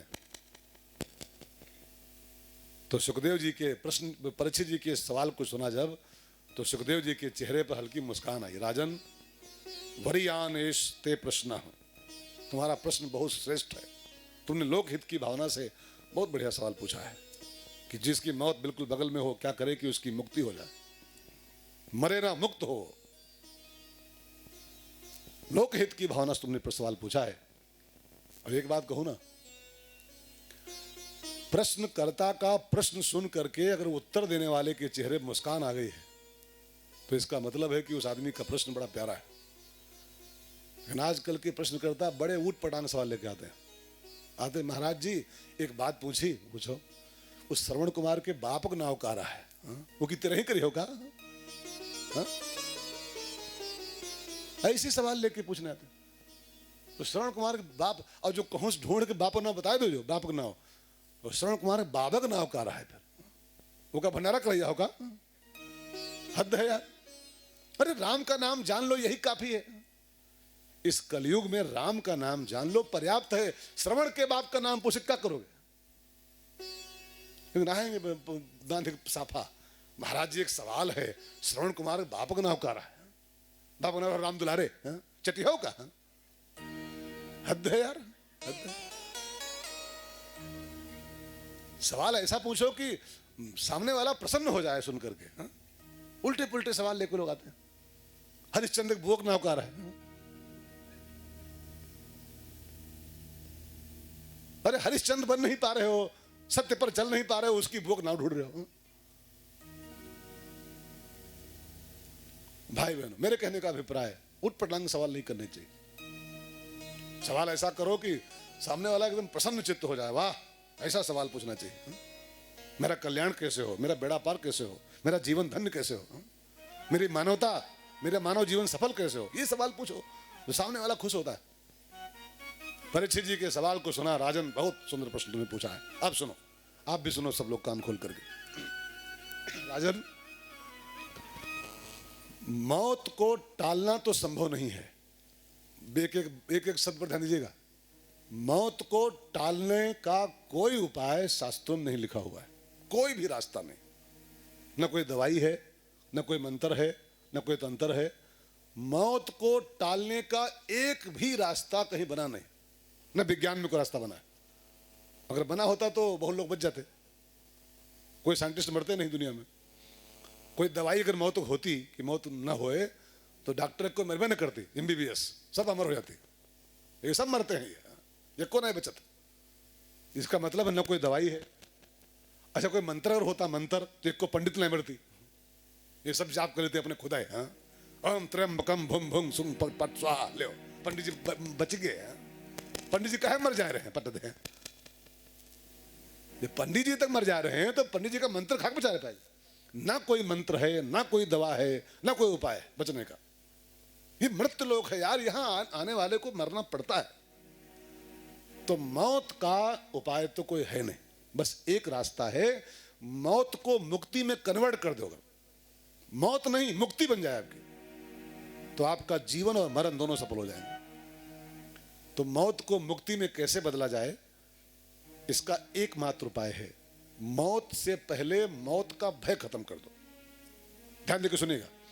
मौत से पहले मौत का भय अगर खत्म हो जाए तो फिर मौत नहीं होती, फिर मौत मुक्ति बन जाती। हम लोग डर डर के मरे जा रहे हैं। हाय कोरोना, अरे यार जब जब जब आना हुई तो कोई ना कोई बहाने निकल रहा हो यहाँ से, कोई ना कोई बहाने। वो शोले में गब्बर सिंह कहता, जो डर गया समझो पहले मर गया।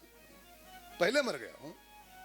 अरे मरना है तो मरना है, उसमें क्या डरना, उसको डरना क्या, मरना है तो मरना है, जब मरना होगा तब मरेंगे। मौत के पहले मौत का भय खत्म कर दो, और जिस दिन निर्भय हो जाओगे मौत के नाम पर, उस दिन आप मुक्ति के अधिकारी हो जाओगे। तो भय कैसे खत्म हो? तो सुखदेव ने कहा, राजन इसके लिए 3 काम करो। जो 3 काम करता है उसका मौत का भय खत्म हो जाता है। कौन कौन 3 काम है? सुखदेव जी ने कहा, राजन बहुत, आप भी ध्यान देते रहो सब एक एक बात पर गहराई के साथ। 3 काम करो तो मौत का भय खत्म हो जाएगा। मौत तो होगी, डरोगे नहीं मौत को। हम लोग अभी डर डर के जी रहे हैं। हाय मर न जाए, हाय मर न जाए। अब मरी हो तो हाइये है, बची हो का, बची हो। लेकिन वो मर रहा आदमी, मर जा रहा है, पहले मर रहा है। हाय मर न जाइए, हाय मर न जाइए। अब मरी हो तो हाइये है क्या, बची हो, कोई बचा तो नहीं मत तक कि तुम्हें बच जाइए हो। तो क्या करें? 3 उपाय करो, भय खत्म हो जाए। 1, श्रोतव्यम, भगवान की कथाओं का खूब श्रवण करो। कथा सुनने से मौत का भय खत्म होता है। दूसरा काम करना है कीर्तव्यम, जब कथा न मिले सुनने को, कहीं न हो रही हो, तो फिर कीर्तव्यम, उसकी कीर्तन करो बैठ करके, उसका नाम गाओ। और जब कीर्तन से भी मन न लगे कीर्तन में, तो स्मृतव्यम, जब बिल्कुल खाली हो, आसपास कोई ना हो, स्मृतव्यम, उसकी लीलाओं का, उसके गुणों का स्मरण करो। तो श्रोतव्यम, कीर्तव्यम, स्मृतव्यम, ये तीन काम जो कर लेता है, उसके मौत का भय खत्म हो जाता है और फिर वो मुक्ति का पात्र बन जाता है। फिर मरता नहीं है, मुक्ति पाता है सीधे। और ये तीनों काम एक ही स्थान पे होते हैं भागवत सुनने से। भागवत सुनने से श्रोतव्यम भी होता है। अब इस समय देखो तीनों काम आपके हो रहे हैं, तीनों काम चल रहे हैं। भैया बैठे हो तो श्रोतव्यम, ठीक है, सुन रहे हो, और बीच बीच में हर 5 मिनट के बाद में कीर्तव्यम, उसके कीर्तन भी हो रहा है। बहुत देर से नहीं हुआ है तो हो जाए, हो जाए। गोविंद मेरो है, गोपाल मेरो है, गोविंद मेरो है, गोपाल मेरो है, श्री बांके बिहारी नंदलाल मेरो है, श्री बांके बिहारी नंदलाल मेरो है, गोविंद मेरो है, गोपाल मेरो है, गोविंद मेरो है, गोपाल मेरो है। भागवत सुनने से तीनों काम ऑटोमेटिक होते हैं। श्रोतव्यम हो ही रहा है, बीच बीच कीर्तव्यम हो रहा है, और स्मर्तव्यम तो चल ही रहा है। भाई जब यहाँ बैठे हो, सुन रहे हो, उसका गुणगान सुन रहे हो, तो चिंतन किसका चल रहा है इसमें? इसमें कोई गोलू भोलू याद आ रहे हैं? ये के बाद भले याद आए 9, 9:30 बजे के बाद, 9:30, 9, 9:30, बाबूजी 9:30, 9:30, 10:30 कह रहे हैं। बात खा का हो कहा हम भूखे हैं हो, हाँ भूखे भजन नहीं लगे, जो खाए पी के आओ तो वह कर 10 बजे आओ, रोटी चढ़ा खाए हैं 5-6 ढोरी, हाँ अरे हम भूखे बैठे हैं भाई, कुछ खाली एक कप चाय पिए हैं, या तो खाना मंगाओ, हम खा ली तब फिर शुरू करिए ये बैठे बैठे खा लिया, चुपर के आलू रोटी और बना के चोंगा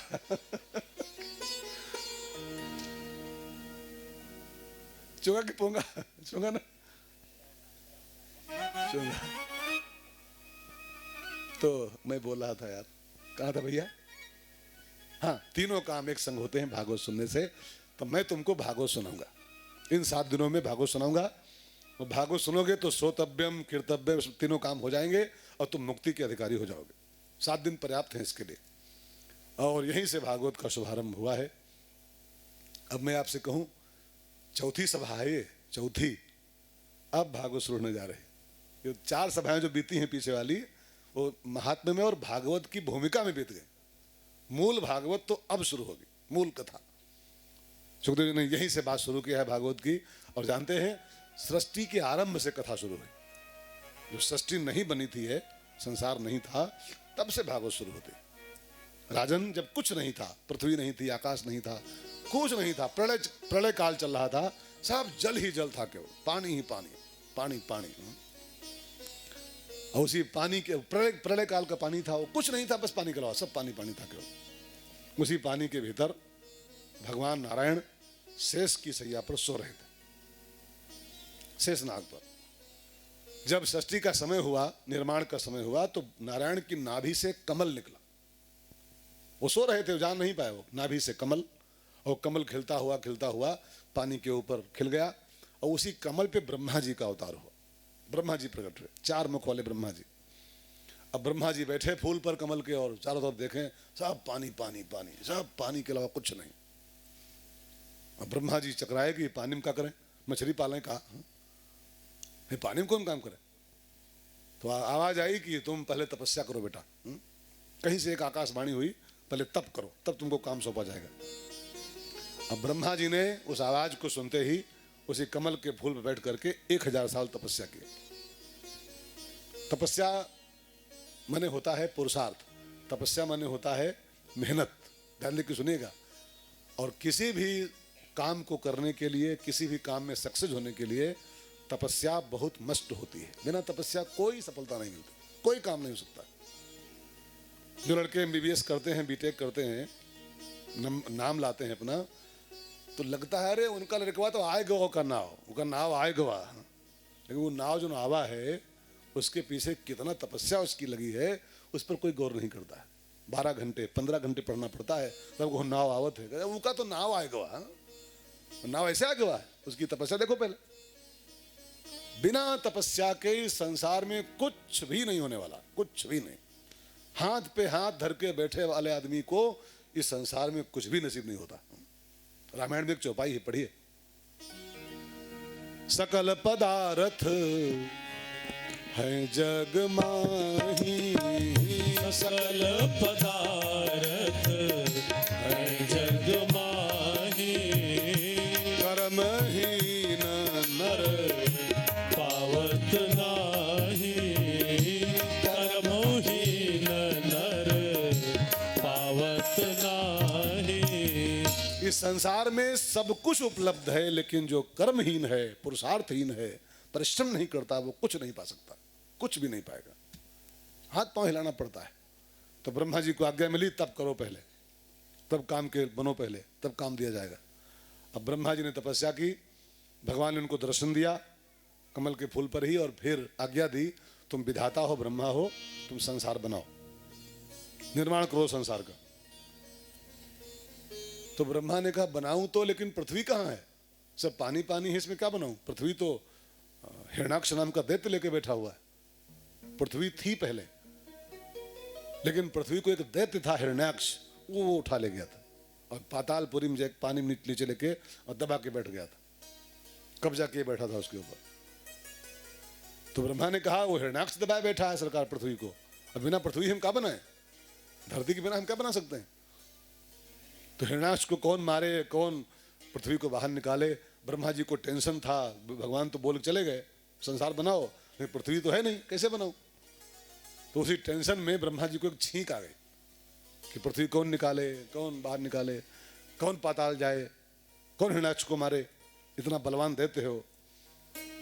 और उसी छींक आई उनके उसी टेंशन में, और छींक के साथ ही ब्रह्मा जी के दाहिने नथुने से, नथुना होता ना छिद्र, दाहिने नाक से एक नन्हा सा, छींक के साथ ही नन्हा सा वाराह सुअर प्रकट हुआ, फच से बाहर आ गया,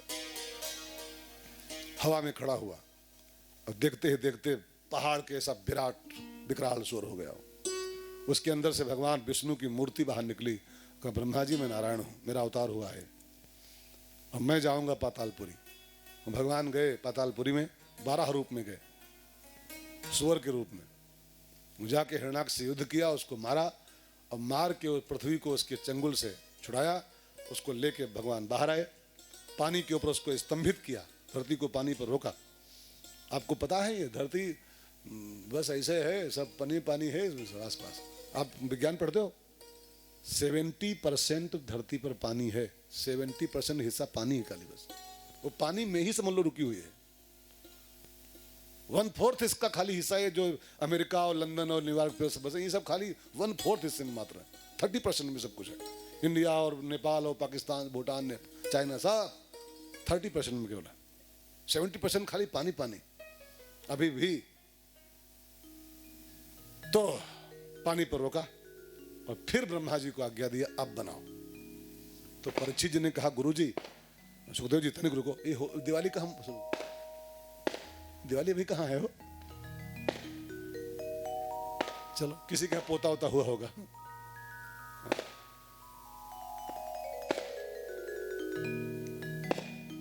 हे भगवान का हुई,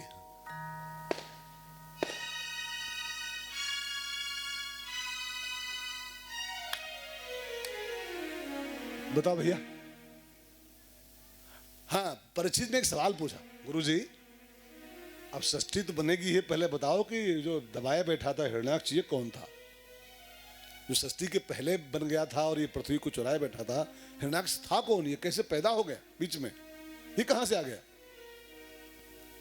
भाई षष्ठी तो बनने जा रही है अभी, और हिरण्याक्ष पहले पृथ्वी ले बैठा था, ये था कौन।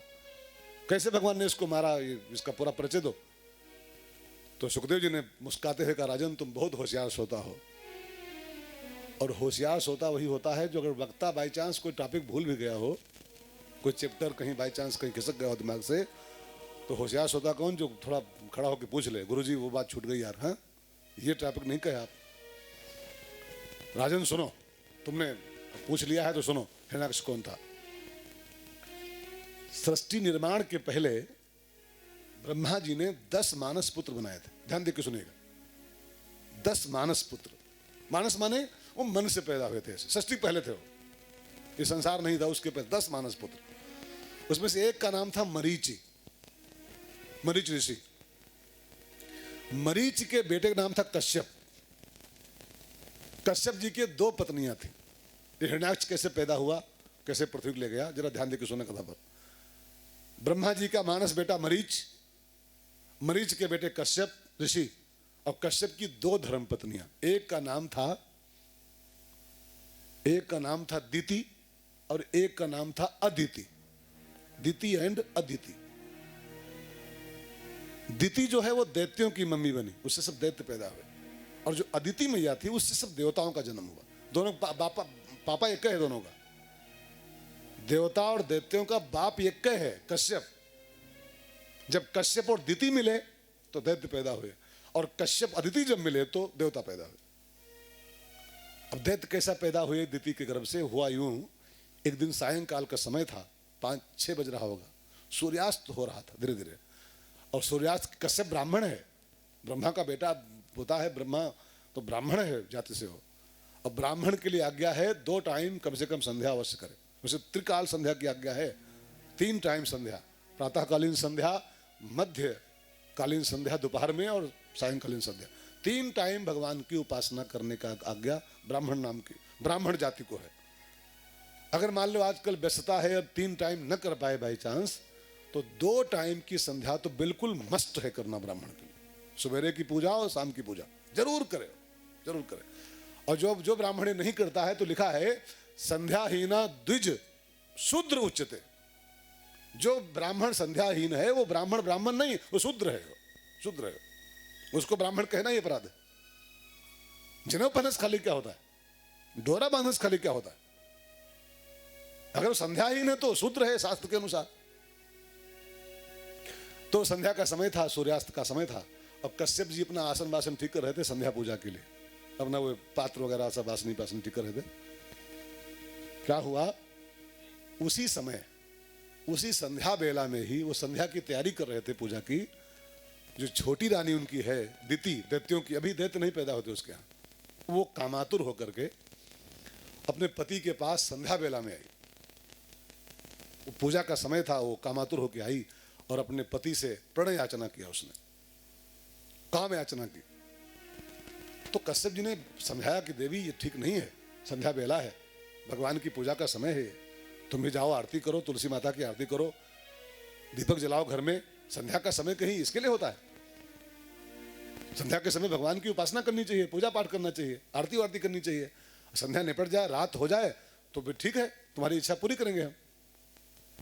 लेकिन जब इंसान कामातुर होता है तो फिर वो पुण्य पाप लोक परलोक कहाँ को दिखता है, कुछ कहाँ सोच पाता है। इंसान जैसे अंधा हो जाता है उसमें, अंधा। पुरुष हो स्त्री हो इसकी बात नहीं है, स्त्री पुरुष की बात नहीं, कामातुर हुआ इंसान की, अंधा हुआ। अब वो समझा रहे हैं कि बेट देवी ठीक नहीं है, ये संध्या बेला में ठीक नहीं, जाओ तुम भी आरती वारती करो, तुलसी की आरती करो, गौरी माता पूजा करो, घर में दीपक जलाओ, भोजन पानी हो जाए, रात हो जाए, तुम्हारी इच्छा पूरी कर देंगे। अब वो तो कामातुर थी, निर्लज्ज हो गई, हो बेशरम, बिल्कुल बेशर्मी पुतराई, नग्न हो गई एक प्रकार से, और पति को लिपट गई और बिल्कुल मजबूर कर दिया उस आदमी को, पति को अपने संध्या बेला में। और जब बिल्कुल बाध्य कर दिया पति को, तब मजबूरी में कश्यप जी को उसी संध्या बेला में ही अपनी पत्नी की इच्छा पूरी करनी पड़ गई।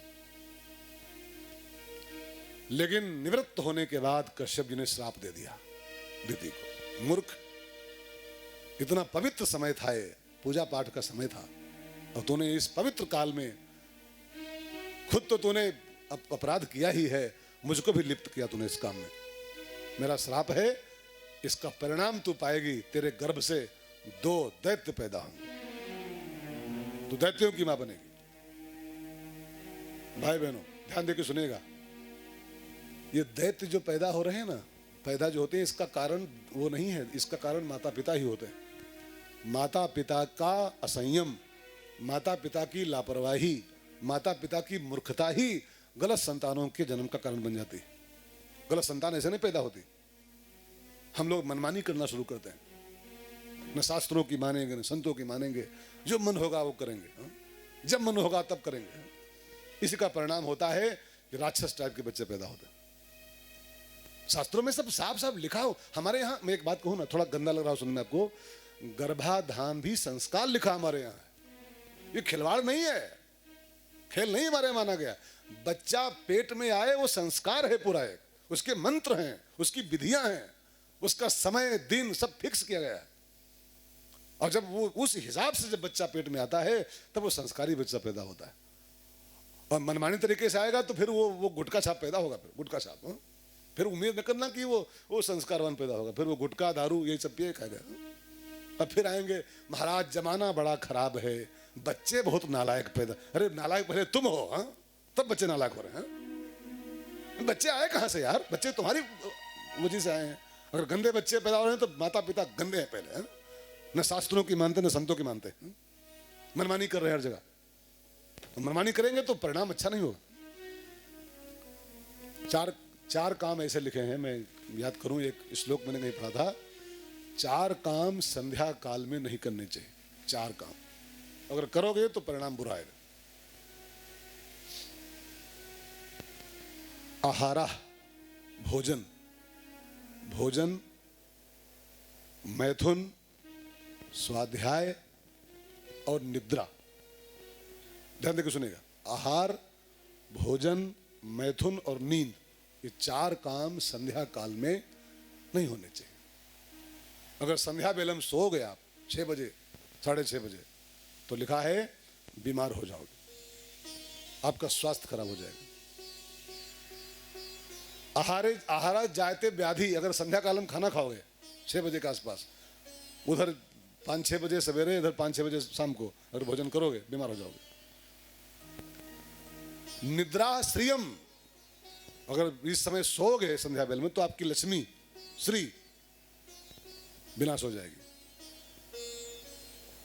संध्या काल में अगर स्वाध्याय करोगे, शास्त्रों का पठन करोगे, तो मरण हो जाएगा। और क्रूर गर्भा, अगर संध्या काल में मैथुन करोगे, पति पत्नी का संबंध होगा, तो जो बच्चे होंगे वो सब क्रूर राक्षस टाइप के होंगे।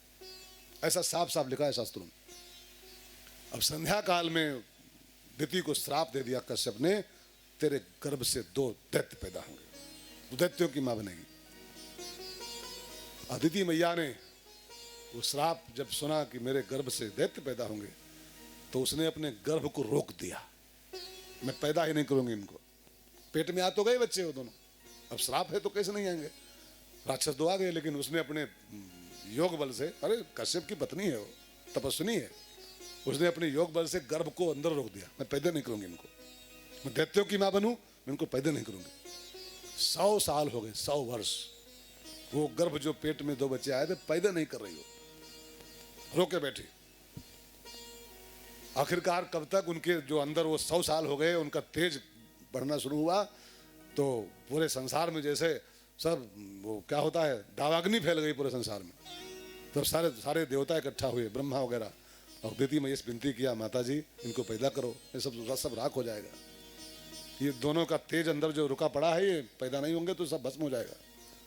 और जानती हो, तुम्हारे बच्चे जरूर देते होंगे, श्राप मिला है, लेकिन तुम्हारे उन बच्चों का उद्धार करने के लिए स्वयं भगवान को आना पड़ेगा। भगवान के हाथों मरेंगे, उनका उद्धार हो जाएगा, तुम्हारे बेटों का। तब दिति मैया ने दोनों बच्चों जन्म दिया। नाम पड़ा उनका हिरण्याक्ष एंड हिरण्यकश्यप। क्या नाम था? हिरण्याक्ष और हिरण्यकश्यप। अब लिखा है, ये दोनों भाई 4 हाथ रोज बड़े होते थे, डेली सवेरे सो के उठे और 4 हाथ बड़े हो जाए रोज। अब इसको ऐसे सुनोगे, ऐसे तो फिर खाली आपको लगे मजाक लिखा है इसमें। 4 हाथ रोज बड़े होते थे, जोंट, गप नहीं है, बड़े बढ़ते थे। 4 हाथ पर डे। अब अगर सचमुच ऐसा होने लगे, सचमुच में, तो आप कल्पना करो कि 4 हाथ रोज बड़ा होगा तो उसको रोज नई जोड़ी चप्पल चाहिए, रोज नई सूट चाहिए। एक जो आज सिलाओगे वो कल छोटी पड़ जाएगी। 4 हाथ कम होता है, बहुत होता है 4 हाथ। आज जो सूट पहनेगा वो कल छोटी, चप्पल आज जो पहनेगा कल छोटा, तो बड़ी प्रॉब्लम है। रोज खटिया छोटी पड़ेगी, रोज बेड छोटा पड़ेगा, रोज बिस्तरा छोटा पड़ेगा, बड़ी प्रॉब्लम है। लेकिन मैंने कहा था ये भागवत सामान्य भाषा में लिखी हुई कथा नहीं है, ये पूरी आध्यात्मिक कथा है, ये समाधि भाषक कथा है। इसको अगर ऐसे सुनता है कोई, ऐसे ही जो लिखा है वह पढ़ी वह सुनी, तो वो खाली मुस्कुराएगा, अरे मजाक लिखी है, सब गप लिखी है, सब गप वप नहीं है। 4 हाथ रोज बढ़ते थे और 4 हाथ दोनों आज भी रोज बड़े हो रहे हैं, डेली आपके जीवन में बड़े हो रहे हैं। अभी दोनों का अर्थ निकालो तो मालूम पड़ेगा। हिरण्याक्ष माने क्या होता है, हिरण्यकश्यप माने क्या होता है, अर्थ निकालो तब आपकी समझ में आएगा। हिरण्याक्ष शब्द का अर्थ निकालने के लिए इसका संधि विच्छेद करो, इस शब्द का तोड़ो बीच से, तोड़ो तो एक आइटम बाहर निकलेगा। हिरण्याक्ष का विच्छेद करिए, हिरण्य प्लस अक्ष इज इक्वल टू हिरण्याक्ष। हिरण्य अक्ष, हिरण्य माने होता है संस्कृत में संपत्ति, धन, हिरण्य। अक्ष माने होता है आंखें। तो जिसकी आंखें 24 घंटा हिरण्य पर रहती हो, 24 घंटा पैसा पैसा पैसा पैसा, वो हिरण्याक्ष होता है। वो छोड़ो, वो नाम वाम छोड़ो, जिसकी आंखें 24 घंटा पैसे पर रहती हूँ, 24 घंटा पैसा कत्ता मिली, पैसा का हुई, पैसा का हुई, बस दे पैसा, रात में सपने में पैसा, दिन भर पैसा। जान लो कि प्रत्यक्ष हिरण्याक्ष है वो, साक्षात हिरण्याक्ष। और एक बात कहूँ, तब तो एक ही रहा है, बहुत हो गए हैं। अब एक ही रहा है, बहुत हैं। दिन भर दामें ढूंढ रहे हैं, दिन भर दाम, रात्रि सपने में दाम। अब जो दामे दाम खाली देख रहा है। ये गाना था तो पैसा पैसा करती है, मैं बारिश कर दूं पैसे की। पैसा पैसा करती है, वो गाना छोड़ो, सब यह कह रहे हैं पैसा पैसा पैसा पैसा पैसा पैसा, सुबह शाम तक पैसा पैसा, रात में पैसा पैसा। जिसकी अक्ष 24 घंटा पैसे पर रहती हो, उसी का नाम होता है हिरण्य प्लस अक्ष इज इक्वल टू हिरण्याक्ष। तो ये लोभ का प्रतीक है, लोभ का पर्याय। और लोभ ऐसा राक्षस है हिरण्याक्ष कि 4 हाथ रोज बड़ा होता है, आज भी हो रहा है। आज भी लालच ऐसी बला है कि 4 हाथ रोज बढ़ जाती है, डेली बढ़ जाती है। अब संतोष कभी होता ही नहीं इंसान को, बस रोज बड़े मिलेगा आपको, रोज बड़े मिलेगा। हम जब कथावाच की शुरू किए थे, कथावाचक बने थे, रुपया पाई थे 50, 9 दिन के। अब भाई बहुत दिन की बात नहीं है, अभी जल्दी में 50 रुपये मिलती थी 9 दिन के। और बढ़े लाख पैसा तो पूछना है कि संतोष हो जाए। अभी थोड़ा और कम है, थोड़ा लिफाफा थोड़ा पातर है, लिफाफा थोड़ा। अब 50 भूल गए ना हुए, 50 पाते थे, 50 रुपया केवल हम ही पाते थे, हम ही। 9 दिन चिल्लाई और 50 रुपये खाली पाते रहा, और थोड़े गेहूं और चाउर, 2 नमक डरिया, 2-3 आलू। अब कितना मिल रहा है, लेकिन तब हूँ थोड़ा लिफाफा पातर हो गया, लिफाफा पातर हो गया, मरे जा रहे हैं। ये हिरण्याक्ष है, ये 4 हाथ रोज बढ़ता है, डेली 4 हाथ बढ़ रहा है। जब तक संतोष नहीं आएगा, वाराह माने संतोष, वाराह संतोष का प्रतीक है। और जब संतोष का प्राकृतिक जीवन में होता है, तब हिरण्याक्ष का वध होता है। संतोष जब तक नहीं करोगे, तब तक हिरण्याक्ष बढ़ते जाएगा, बढ़ते जाएगा, बढ़ते जाएगा। संतोष आ जाए, बस काम खत्म हो जाता है उसी दिन। जब आवे संतोष धन, सब धन धूर समा, धूर समा। संतोष आना चाहिए इंसान को। और एक बात कह दूं, बिनु संतोष न, जब तक संतोष नहीं करोगे, रामायण कहते हैं बिनु संतोष न काम न साही, बिनु संतोष न काम न साही, काम अछत सुख सपने हो नाही, काम अछत सुख सपने हो नाही। बिना बिना संतोष के कामना लोभ खत्म नहीं होगा। बिना कामना खत्म भय सुख सपने हो नहीं। सपने में सुख की प्राप्ति नहीं हो सकती। सपने हो माँ संतोष करना पड़ता है। इतना बहुत है, जितना मिल रहा है बहुत है, उसी में बच्चे पाल लो अपने बस। लेकिन इंसान मरा जा रहा है, मरा। वो उसकी गलती थोड़ा है। वो हिरण्याक्ष भाई साहब अंदर बैठे हैं, वो 4 हाथ रोज बढ़ जाते, रोज 4 हाथ। तो अब कोई कहे कि महंगाई बढ़ रही है, महंगाई बढ़ रही है तो पैसा बढ़ेगा चाहिए, पैसा बढ़ेगा चाहिए। महंगाई कुछ नहीं बढ़ रही है, कुछ नहीं बढ़। संतोष आवे सब पूरा हो जाता है, सब पूरा है। संतोष नहीं है तब महंगाई बढ़ रही। अच्छा आगे बताओ, मनरेगा वाले लेबर कई रुपए पाओ थे, कई पाओ थे? 202। अब 8 घंटा फरो चला, 8 घंटा चला फरुआ और रुपया पाओ 202 रुपया जोड़ लो। कई रुपया महीना हो गए? कई महीने हो गए? 6000 महीना। अब हम आधे प्रधान खाते हैं, आधे वो डिप्टी के कौन होते हैं प्रधान का लटकू एक वो खाता है कमीशन, सेक्रेटरी। अब पाइन करते हुए 3,000 रुपये मनरेगा वाले हैं। क्या वो जीता नहीं है? क्या वो, क्या उसके बच्चे भूखे मर रहे हैं क्या? यार जब वो 3,000 रुपये जी रहा है, और जी नहीं रहा का, जी रहा है, जी रहा है, वो भी जी रहा है, लेकिन वो उसका हिरण्याक्ष नहीं बढ़ रहा है। तो बड़ी महंगाई है, थोड़ा लिफाफा मोटा करो तो नहीं कहो, बहुत महंगाई बढ़ गई है ना। महंगाई खाक बढ़ गई है। नरेगा वाले 200 रुपये में खा रहे हैं, 200 रुपये रोज में खा रहे हैं, बढ़िया चकाचक दाल रोटी खाओ भी रहे हैं, खा आप भी रहे हो। अब कुछ कम हो रहे खाते का, रोटी तुम खाते, रोटी वो खाते। संतोष जब तक नहीं आएगा तब तक ये हिरण्याक्ष नहीं मरने वाला, इसके बढ़ते जाएगा, बढ़ते जाएगा। वाराह संतोष का पर्याय है, और जब वाराह भगवान प्रकट होते हैं तब हिरण्याक्ष का वध होता है, और तब पृथ्वी की चंगुल उससे बाहर निकलती है उसके। और फिर तो जब पृथ्वी को निकाल रहे भगवान वाराह, ब्रह्मा जी को आज्ञा दिया कि ब्रह्मा जी अब काम शुरू करो। तो ब्रह्मा ने कहा आज नहीं शुरू करेंगे, अब 9:20 हो गया है। कहा पृथ्वी को रखो, हम अब कल मूड बनाएंगे, आज तो मूड खत्म हो गया। अब राधे राधे रटता हूँ मैं, राधे राधे रटता हूँ मैं सुबह और शाम रे। मेरा भी बना दो राधे छोटा सा काम रे। मेरा भी बना दो राधे छोटा सा काम रे। राधे राधे रटता हूँ मैं, राधे राधे रटता हूँ मैं सुबह और शाम रे। मेरा भी बना दो राधे छोटा सा काम रे। मेरा भी बना दो राधे छोटा सा काम रे।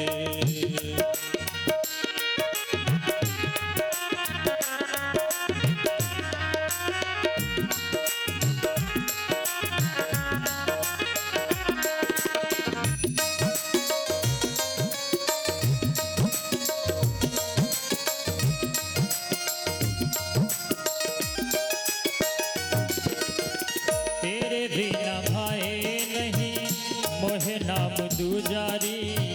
तेरी ही मूर्ति आकी करता हूँ गुजारी।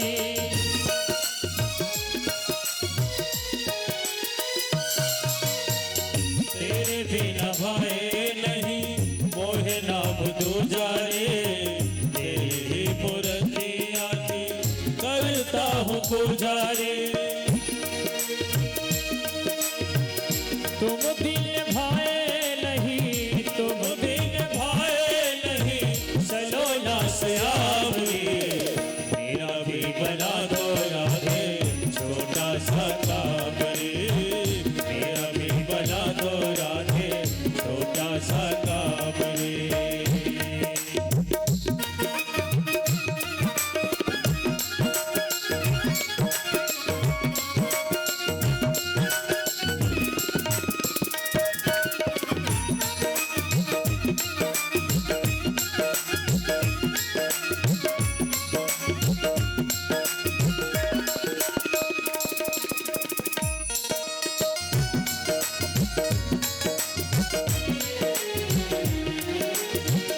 सोड़ी सुरतिया तेरी मन में बसाई है। मैंने तेरे लाभ से ही लगन लगाई है।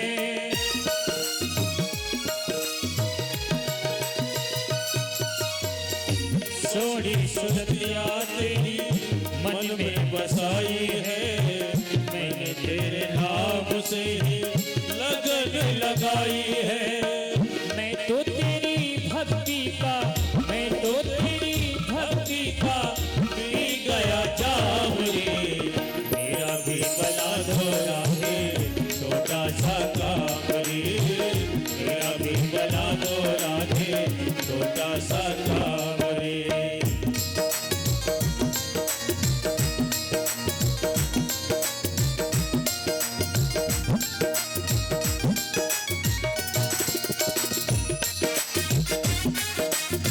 राधे राधे।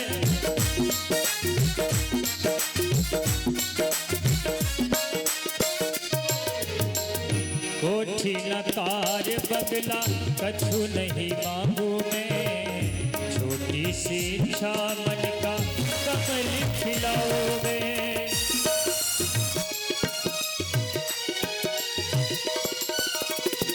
कोठी नकार बगला कछु नहीं मांगू मैं, छोटी सी इच्छा मन का कमल खिलाओ मैं। मरू तो मैं मरू राधे, मरू तो मैं मरू राधे, मरू तो मैं मरू राधे, मरू तेरे धाम रे।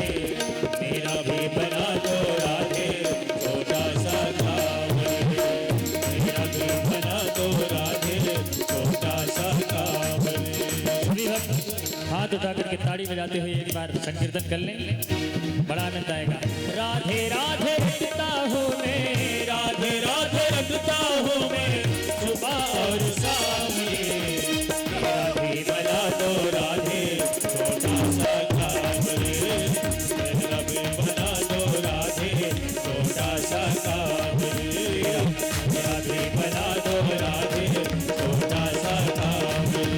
राधे राधे राधे फसाने वाली राधे, राधे राधे राधे फसाने वाली राधे, राधे राधे राधे फसाने वाली राधे, राधे राधे राधे फसाने वाली राधे, राधे राधे राधे फसाने वाली राधे, श्री राधे राधे राधे फसाने वाली राधे। मेरा भी बना दो राधे छोटा सा काम रे, मेरा भी बना दो राधे छोटा सा काम रे, मेरा भी बना दो राधे छोटा सा काम रे, मेरा भी बना दो राधे छोटा सा काम रे। बोल राधा एक बार ताली हो जाए बढ़िया से पंडित जी के लिए हमारे। आइए आज की आरती करते हैं।